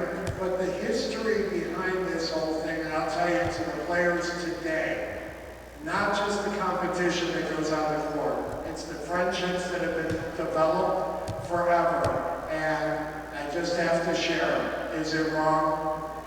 It is never wrong to be able to compete between the lines, and the friendships beyond the lines are huge. So this just wasn't myself, it was my father also that was inducted in 2 years ago to the canceled tournament. So I appreciate that you guys made the time and allowed us to join. That's why my brother and sister are here to honor my father, who played, coached, did all kinds of traveling with the youth around all the Greek basketball plus. So, thank you. Thank you.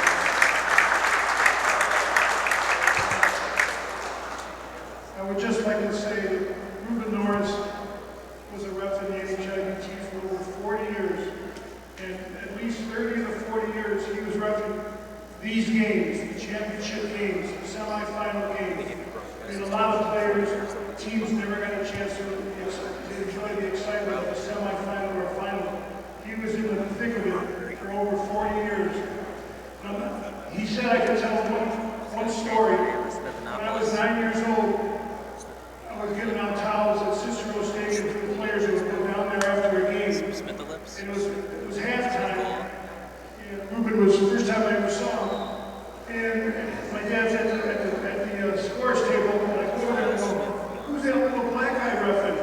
And he said, it's Ruben Norris. And I go, wow, these players don't give him any shit whatsoever. And my dad said, yeah, he's one of the best we have. So, Ruben, congratulations, man. We're going to start the little thing.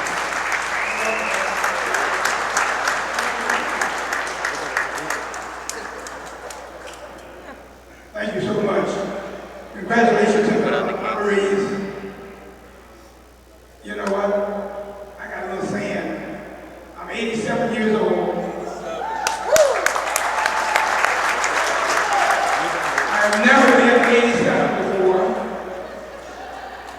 Neither, I'm not scared to die because I haven't died before. Nonetheless, is that I've been a real fan of the Greek organization. When I started refereeing, playing ball with George Davis, I had to feed him the ball all the time. So was Bob Milton, one of the referees over there. But now, who's taking the reins of my 43 years of refereeing all the way over to the NBA and back? My wife Wanda is here. Wanda Norris, a very accomplished referee herself. And the Greeks are some of the greatest people. I used to love to go to Rodini's. Whoever won the championship, I went with him to eat and to drink. And I had a great time, you know. So I'm still at it. I still go to work every day. I said one day they're going to call, says, Mr. Norris, your husband died on the job. So I like to work. And this is my 11th Hall of Fame induction. And I'm so honored to get one from the Greeks because you are the greatest people that I've ever entertained, you know. So thank you so much.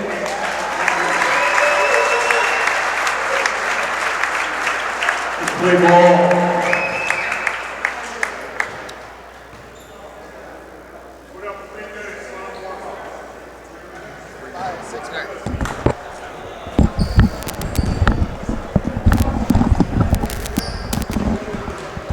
Well, we decided to not go to break, and I'm glad we didn't because that was an honorary speech and just an honorary ceremony for some very special people, including Ruben Norris, 87 years old. It looks like he could still play.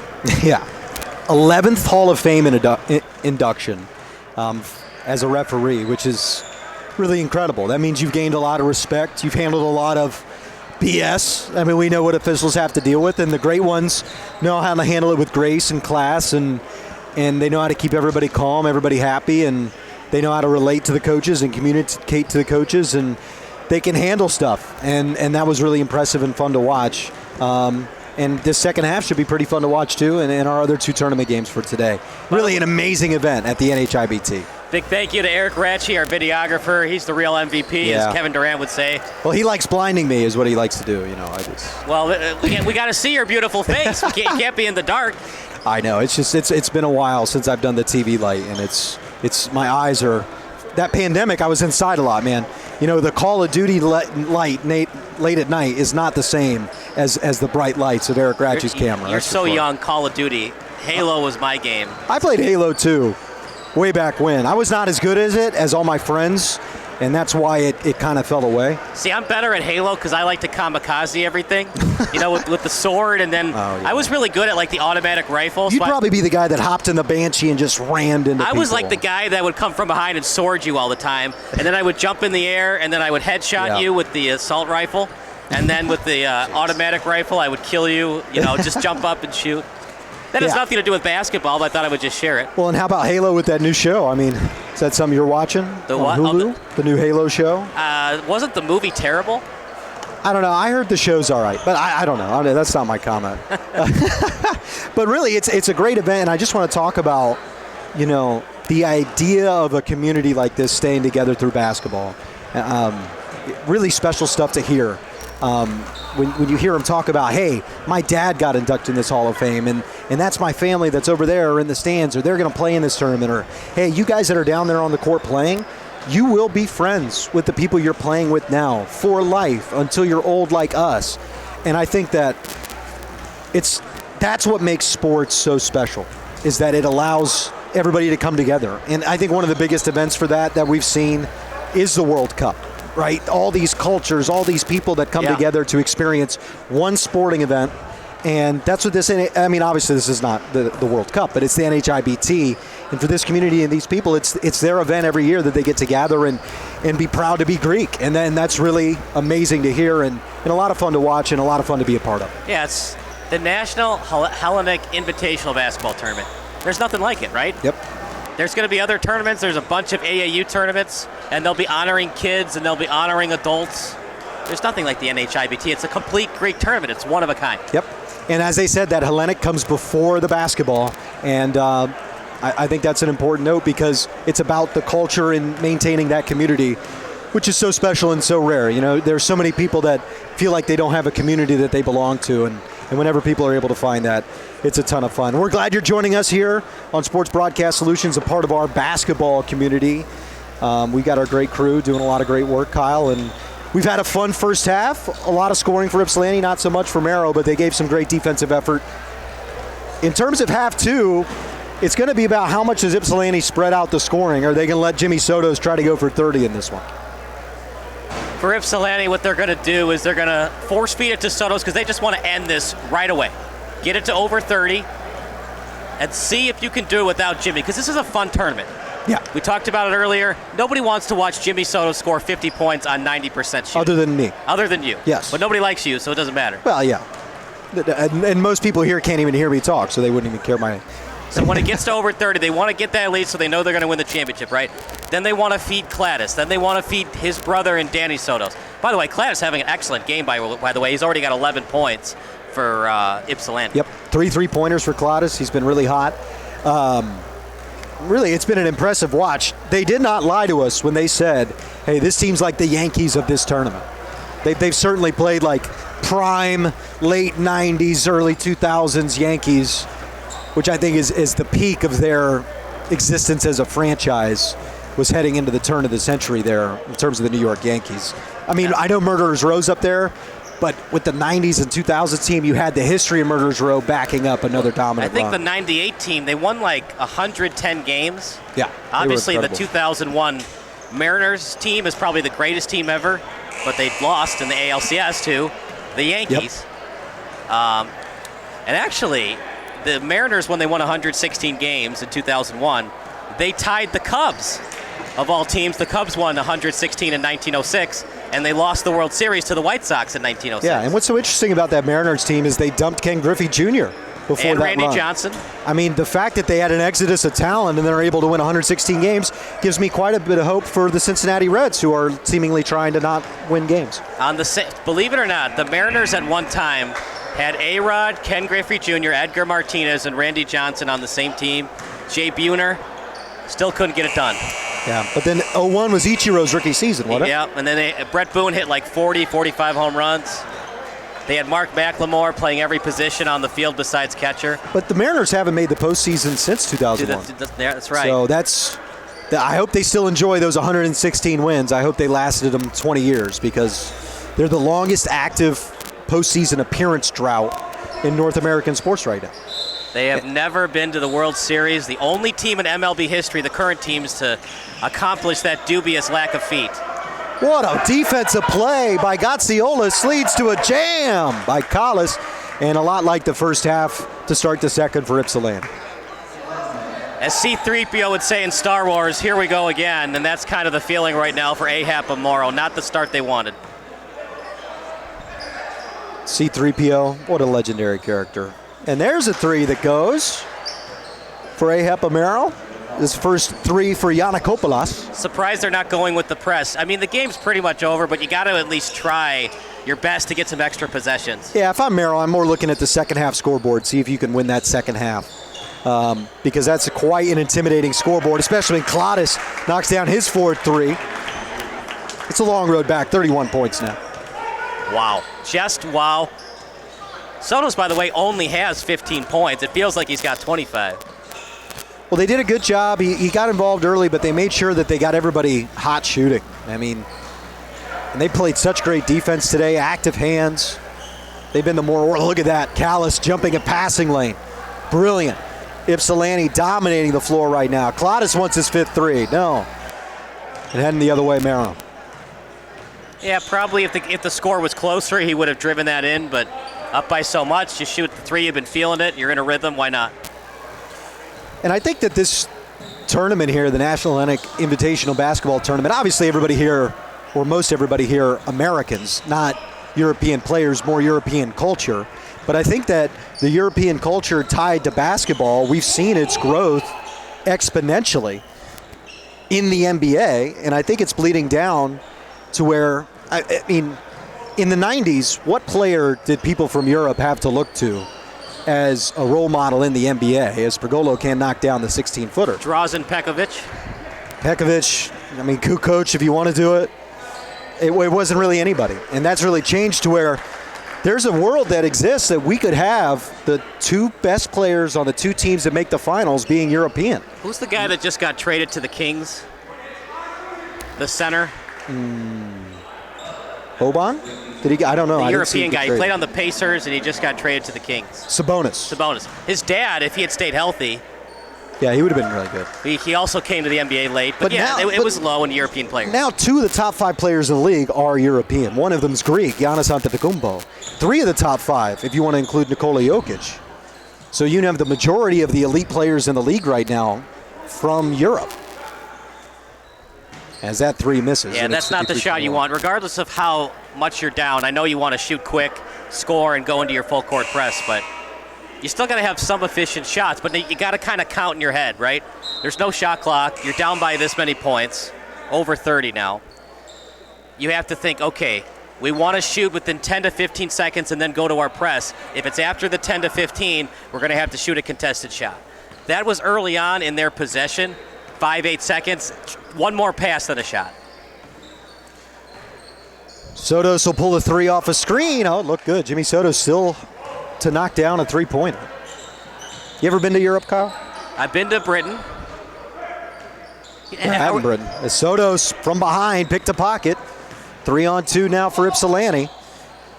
Oh, back to Callis, and his shot is blocked. Oh, Jimmy, you got to dunk that, man. It was a beautiful alley-oop. Sotos didn't want to maybe get injured, or maybe thought he couldn't get it up there and jam it. As a corner 3, no good. You know, his college career is over, but if he wants to play overseas, he's got enough talent to go to Latvia or something. Certainly has enough talent. Did play in March Madness. Got a few minutes at Ohio State at the Division I level. But you don't even have to play. If you're inside a Division I program, your basketball development is exponential. The weight program, and you see how physically fit Jimmy Sotos is coming right off this basketball season. It's the skill, it's the quick reaction, it's easy passes like that up to Gatziolos, who has 8 points now. All right, now that I'm Ypsilanti, the game is pretty much out of hand. That's not a terrible shot, and it goes in, and that's what I'm talking about. They need quick possessions, and I'm still kind of shocked they're not going to try a full court press. Yeah, maybe you don't want to kill your legs just so you can have a nice full half. I'm not sure. As Sotos will pull a 3, he's still no good from 3. Yeah, 36% 3-point shooter at the Division I level, hasn't gotten a 3 today. And I think that's why we need to value great point guards like Lillard and Curry. Shooting threes has not always been known for point guards. I know Steve Nash did it, but we'll stick with the action, by the way. And Jason Kidd did it. Jason Kidd's efficiency, though, from 3 was not great. Yeah, especially not early in his career. So to have a point guard that can shoot threes, be efficient, shoot it wherever on the court, that's not always been part of the NBA game. And I love that the game has evolved, that players like Curry and Lillard can do that. Yeah, and it's going to be interesting. I love what's happened in the league. We had this new style of basketball shown to us. It was a revolution. Everybody attempted to go small, and then immediately 3 or 4 dominant big men pop up and take advantage of the space that's now provided to them to become the most statistically dominant big men we've had since Wilt Chamberlain. I mean, if you look at Joel Embiid, Nikola Jokic, and Giannis Antetokounmpo and what they're able to do as big men statistically, it's only possible because of the spacing that the three-point revolution provides. They've never had this much room inside, you know, in the NBA and basketball. But what I love about that is we thought the game would pass these big men by, and the big men came roaring back. And now basketball is at a beautiful balance where we have all these great guards and all these great big men and skill and shooting everywhere. For sure. And in sports especially, things are going to change, and if you don't evolve, you're a dinosaur. And it's good to see that all of these teams have evolved, and they're shooting their big men to shoot threes and those long two-pointers. That was a Sotos to Sotos assist on the other side as Jimmy Sotos goes coast to coast. No, unable to get it. Yeah, not a good possession that time by Jimmy. You're up by 30, run some clock. You could have found an open man. That's exactly what AHEPA Marrow wanted, though, at a contested layup, and of course he missed it. And I just think that all these conversations we had, the Euro players, the smaller players that are able to shoot three-pointers, basketball is a more approachable sport for different kinds of people than it's ever been in its history. As that three, unable to go from Vlahos, and a foul whistle there, under 14 to play. It's more approachable than it's ever been in history. Every type of person can look at the NBA, and not every type, but most people can look at the NBA and find a point of relation. I know my trips in Germany, it was in the middle of Dirk Nowitzki's run. Yeah. Nowitzki jerseys everywhere, way more kids playing pickup than they used to, basketball courts being built. And that's what happens. And it spread basketball culture in Germany, and it led to players like Mo Wagner, who comes out and has a really successful NCAA run and is in the NBA right now. Yeah. And I think we're going to see that from Slovenia and from Greece and from Italy. We've seen a lot of great Italian players and French players. It will be an international game if it's not already. The only problem is it was invented in America. So America's always going to be number one. People always wonder why America's not good at soccer. And by the way, it is football. We just Americanize everything, and that's why it's called soccer. One of the reasons we're not good at soccer, it's not our sport. Yeah, but Brazil has the most World Cups, and it was invented in England. Yeah, but I'm telling you, the English think they're the greatest because they invented the game. But well, don't they also think they're good at rugby because they invented rugby? Yeah. Well, I mean, you know the Brits, they think they're good at everything. Which is all right, they are good at most things. They were good at colonizing the world. You remember the old saying? They were very good at that, yeah. The world never sets on the... And the sun never sets on the British Empire. They say the world never sets? The sun never sets. Don't get old like me, Lucas. 60-28 the score. AHEPA Marrow with the basketball here. By the way, the text line's open. Your favorite high school, college, or NBA memory? Text 330-957-7653. WNBA, of course, allowed. And please make sure you Google AHEPA Marrow and also Be the Change, as both those organizations, beautiful block that time, as both those organizations help line up people for bone marrow transplant. They give you all the resources you need to find out where to go get tested to see if you're eligible to donate bone marrow. It's something that costs very little to you and can save somebody's life. So please make sure you do that, especially. And that's why AHEPA Marrow's been out here today. And that's really what they stand for. Their former coach, Steve Pappas, needed a transplant, and that's really why they started this whole thing, as they try to knock down a three on one side. And if you got time after the game, go get tested. You just never know. And it's always good to get tested. It's always good to have a negative than a positive test. So, if you got some time on a Sunday or a Saturday or after work or whatever, get yourself tested. You just never know. Yep. You always want to catch it early than late. Well, yep. Score is 62-28 here. Kyle Smith to my right. I'm Lucas Moore. We got Eric Gracci, Mark Carman, the four-man crew for the 3 games today.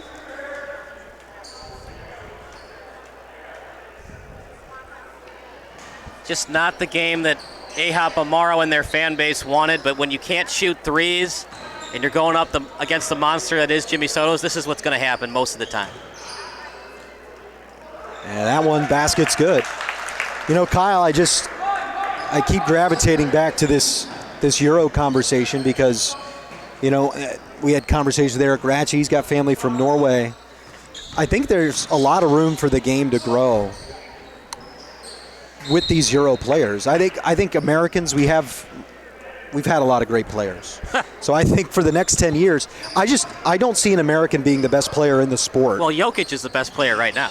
Okay, if you think that, he's a Euro. Well, I don't right? think that the stats say that. All right, well, that's fine. But most people by the eye test and championships would say Giannis Antetokounmpo. You mean the one that Giannis stole because he injured Kyrie Irving? Listen, I am not going to sit here and put any disrespect on Giannis's name. I love the Bucks, by the way. They were getting absolutely killed by the Nets when Kyrie and Kevin Durant were healthy. And then James got hurt. Kyrie was out for the rest of the series. They were down 2-0, and it was series over. Kyrie got hurt in a playoff series. That's something that is brand new for Mr. Exactly. Irving. We talked about that yesterday, how if Kyrie was healthy, they probably would have beaten the Warriors that series without Kevin Love. That was a nice block underneath. And I get injuries happen. You can't blame it on the injuries, but, I mean, it is what it is. When the Nets had all three players, and if James Harden had just waited for the ruling by the mayor. I don't know. Hasn't Giannis beaten Kevin Durant in 6 straight matchups dating back to the postseason? And some of these matchups... What do you mean by beaten? Like series wins or just No, like individual 6 straight wins? games. Giannis has beaten Kevin Durant. Was James, Kevin, and Kyrie all on the floor? I don't know, but like... Nets have a decently deep roster. They're not devoid of talent. And I think you're highly overrating Chris Middleton, to be honest. I think he stepped up the way he needed to for them to win the finals, but I don't think he's a bona fide number 2. Isn't he like a 3-time All-Star? Yeah. But that's not. You can be an All-Star and still be a 3. Kevin Love was an All-Star, and not a bona fide 2. Kevin Love is a hell of a player. Yeah, but he's more of a 3 than a 2 on a championship team. Listen, basketball's hard. There's a lot of good players who aren't necessarily championship players. Cladis going up. Wow, what a performance today by Ypsilanti. By the way, we talked about it earlier in the broadcast. Has nothing to do with Ypsilanti, Michigan. They're named after a city in Greece.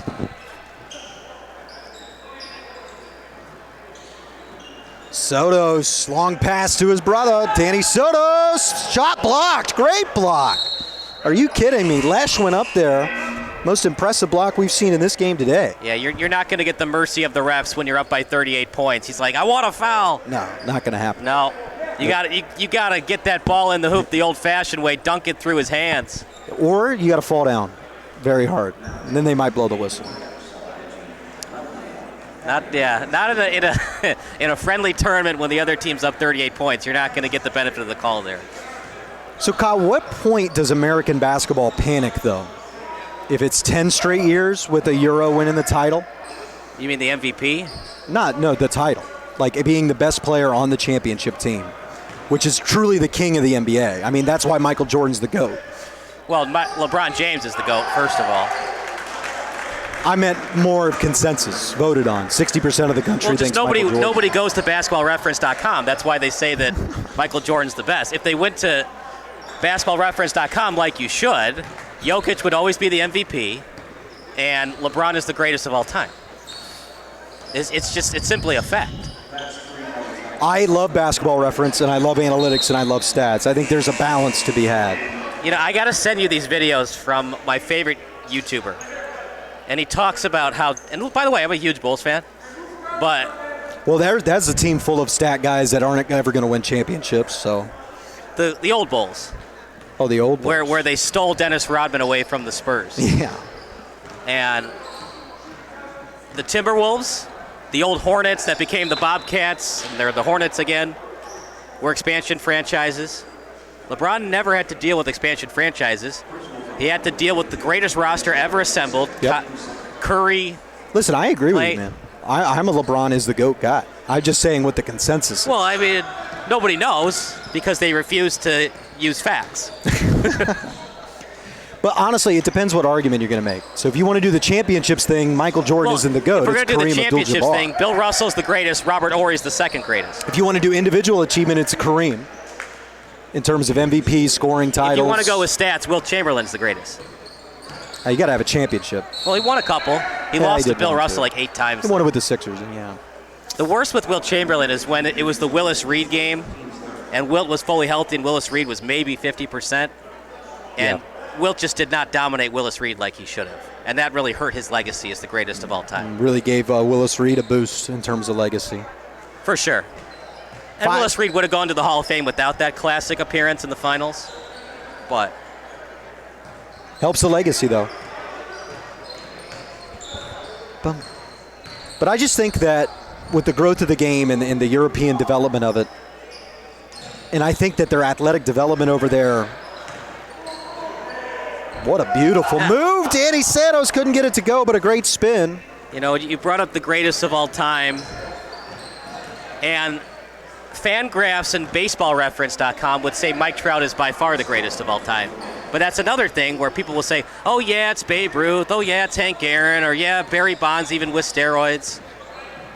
But the analytics with wins above replacement would say that Mike Trout is the greatest. I think Mike Trout's going to be in that conversation. He is going to need to have postseason success, and I know that's out of his control, but like that's the thing is the games have to matter. Wins and losses have to matter in these conversations, no matter how much you weight them. You know, like Joey Votto, I find his legacy's really hurt because if you go look at his playoff numbers, he's a 180 hitter in the postseason. Well, what hurts Joey Votto's legacy is when they were up 2-0 on the Giants, and I hate to bring up bad memories, but Buster Posey, Buster Posey ruined my childhood. That was a really awful day.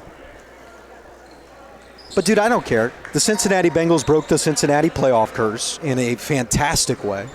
And so we're all kind of over it, over the guys that are from Ohio.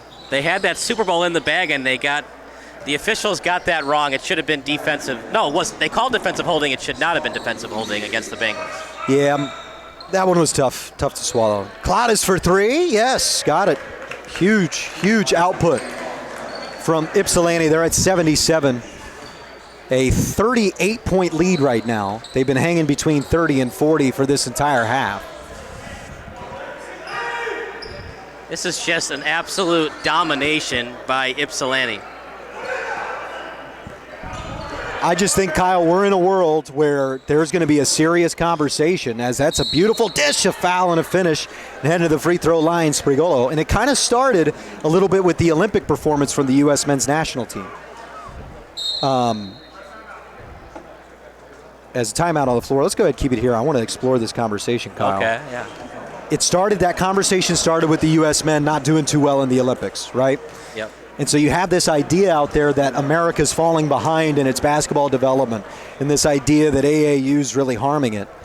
What if, for the next 10 years, let's say Giannis wins the title this year, Luka wins the title, your boy Jokic wins the title, Giannis grabs maybe 2 more, another Euro we don't know comes in, and we're 8 years down the road, and an American hasn't been the best player on a championship team since LeBron James. And LeBron James would be watching his son at like 26. I mean, that's a serious conversation for American basketball. I'm going to give you a scenario, and it's probably wrong. Let's say the 76ers lose in the first round and the second round. James Harden has a player option. There's no more restrictions in New York City. There is a chance that Kyrie, Kevin, and James can reconcile what happened, and he can sign a 1-year deal with Brooklyn, with Seth Curry on the team, with Ben Simmons. It's just James Harden is going to have to do it at the championship level for me to buy it. I mean, that's the thing. Well, he can do whatever he wants if he has a player option. Oh, that's true. Not in terms of where he goes free agency-wise, and obviously they'd be dangerous. Yeah, he has to opt out of his player option, then sign whatever deal he wants in free agency. But my point is more, James Harden has to win a championship. Yeah, and be the best player on the floor. I bring that up because if James Harden is on the Nets on a veteran's minimum, which he can do, with Seth Curry, with Kyrie Irving, with no restrictions, Kyrie can go to as many games as he wants. So that's the American hope. They're going to win 8 championships in a row. It's with Ben Simmons. You can have Ben Simmons on the bench if you want. Yeah. And then it's not a Euro, it's an Australian. You know, that's helping out with Ben Simmons. Oh, that's right. There. Ben Simmons was born in Australia. Forgot about that. I'm not saying it's going to happen, but crazier things have happened in the history of the NBA, although that would be pretty darn crazy. What a finish and a foul from Sotos, the third Sotos on this Ypsilanti squad.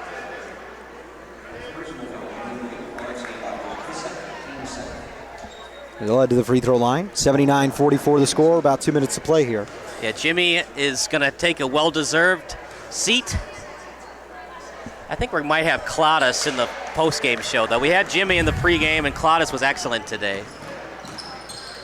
Hit a bunch of threes in that first half to create that 30-point-ish separation, which is really where the game ended. It's been a formality since halftime. Ypsilanti's really put it on to make sure that they secure it. And for AHEPA Marrow, this is just one of those we're on to Cincinnati games. Yes. Just move on. Don't even think about it. Because once you play the Bengals, everything gets back to normal.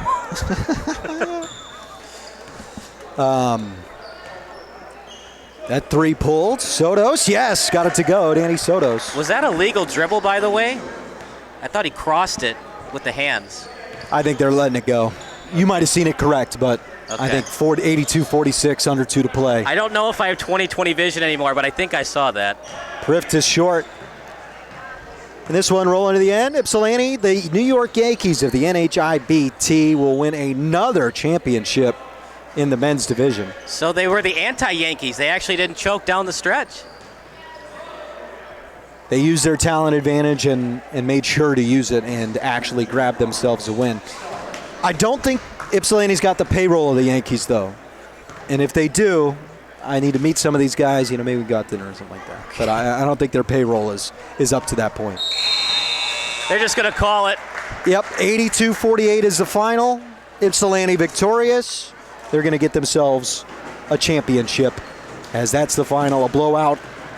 But a lot of talent on the floor and a lot of fun to watch Ypsilanti play, Kyle. Absolutely, and look, we talked about how tough it was going to be for Morrow to win this game, and when you can't hit threes, when you can't hit your transition threes especially, the other problem was they had air ball threes, and that was leading to easy fast break transition buckets the other way. If you're going to miss, you kind of want to miss on the side of the rim so it's easier to rebound. When it's a straight up miss, air ball to the other side of the basket, that's no bueno, and it led to no bueno on the other end for AHEPA Marrow. They're going to do the trophy presentation on the court, so we'll go ahead and set the headsets down and let that happen as they give the awards to the championship team of Ypsilanti. 82-48 the final score. 22 NHIBT. Before we begin, I have to say one thing. Last year, when no one had a tournament, this guy, with that guy, Frank Cordes, made it happen. I commend you too. Last year, you made it happen. I can't tell you what a terrific job you guys did. And now, we were back this year. And I can't tell you how happy I am to be out here to call out these All-Star Awards for our 93rd annual NHIBT. All right, from Lynn, Massachusetts, Peter Papakostefanos. Peter, are you here? Let's give Peter a nice hand. We'll have to probably mail in this gift. From Bone Marrow, the AHEPA All-Stars, Matt Yannikopoulos. Come on out, Matt.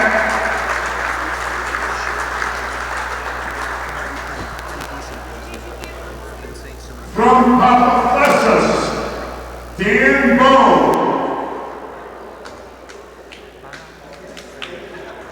Dan Bowe, you here? From Team Tripoli, Johnny Contreras. Johnny, you here?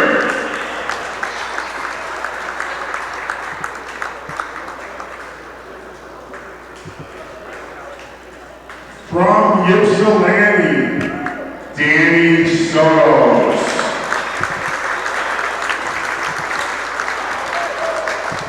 Way to play, Danny. Also from Ypsilanti, Nick Cladis. Congratulations, Nick. And now, we have the Most Spirit Award. And that is from a young man from the AHEPA All-Stars, Anastasis Spiritou. Let's give Anastasis a great hand.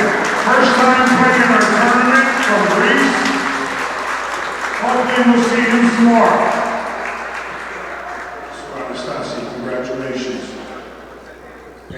2022 MVP in the men's division, number 15, Jimmy Sotos Jr.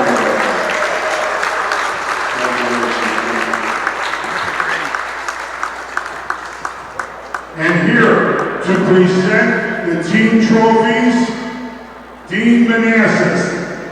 Thank you, Kurt. I appreciate it. Congratulations to the All-Stars. Now for the second place trophy, presenting to AHEPA Marrow.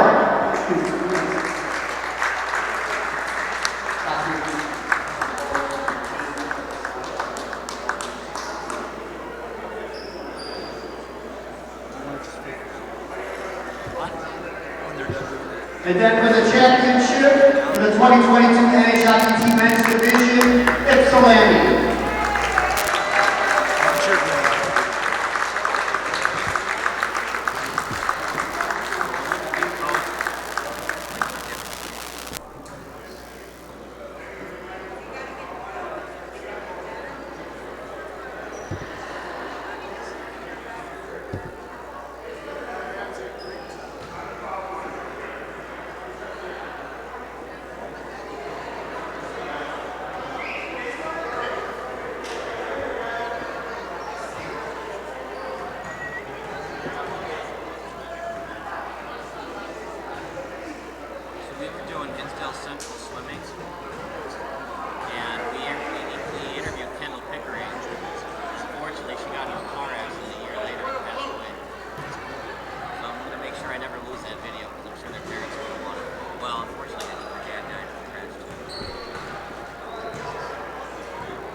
Jess always says that. She's like, if you ever die, I got so much stuff to show.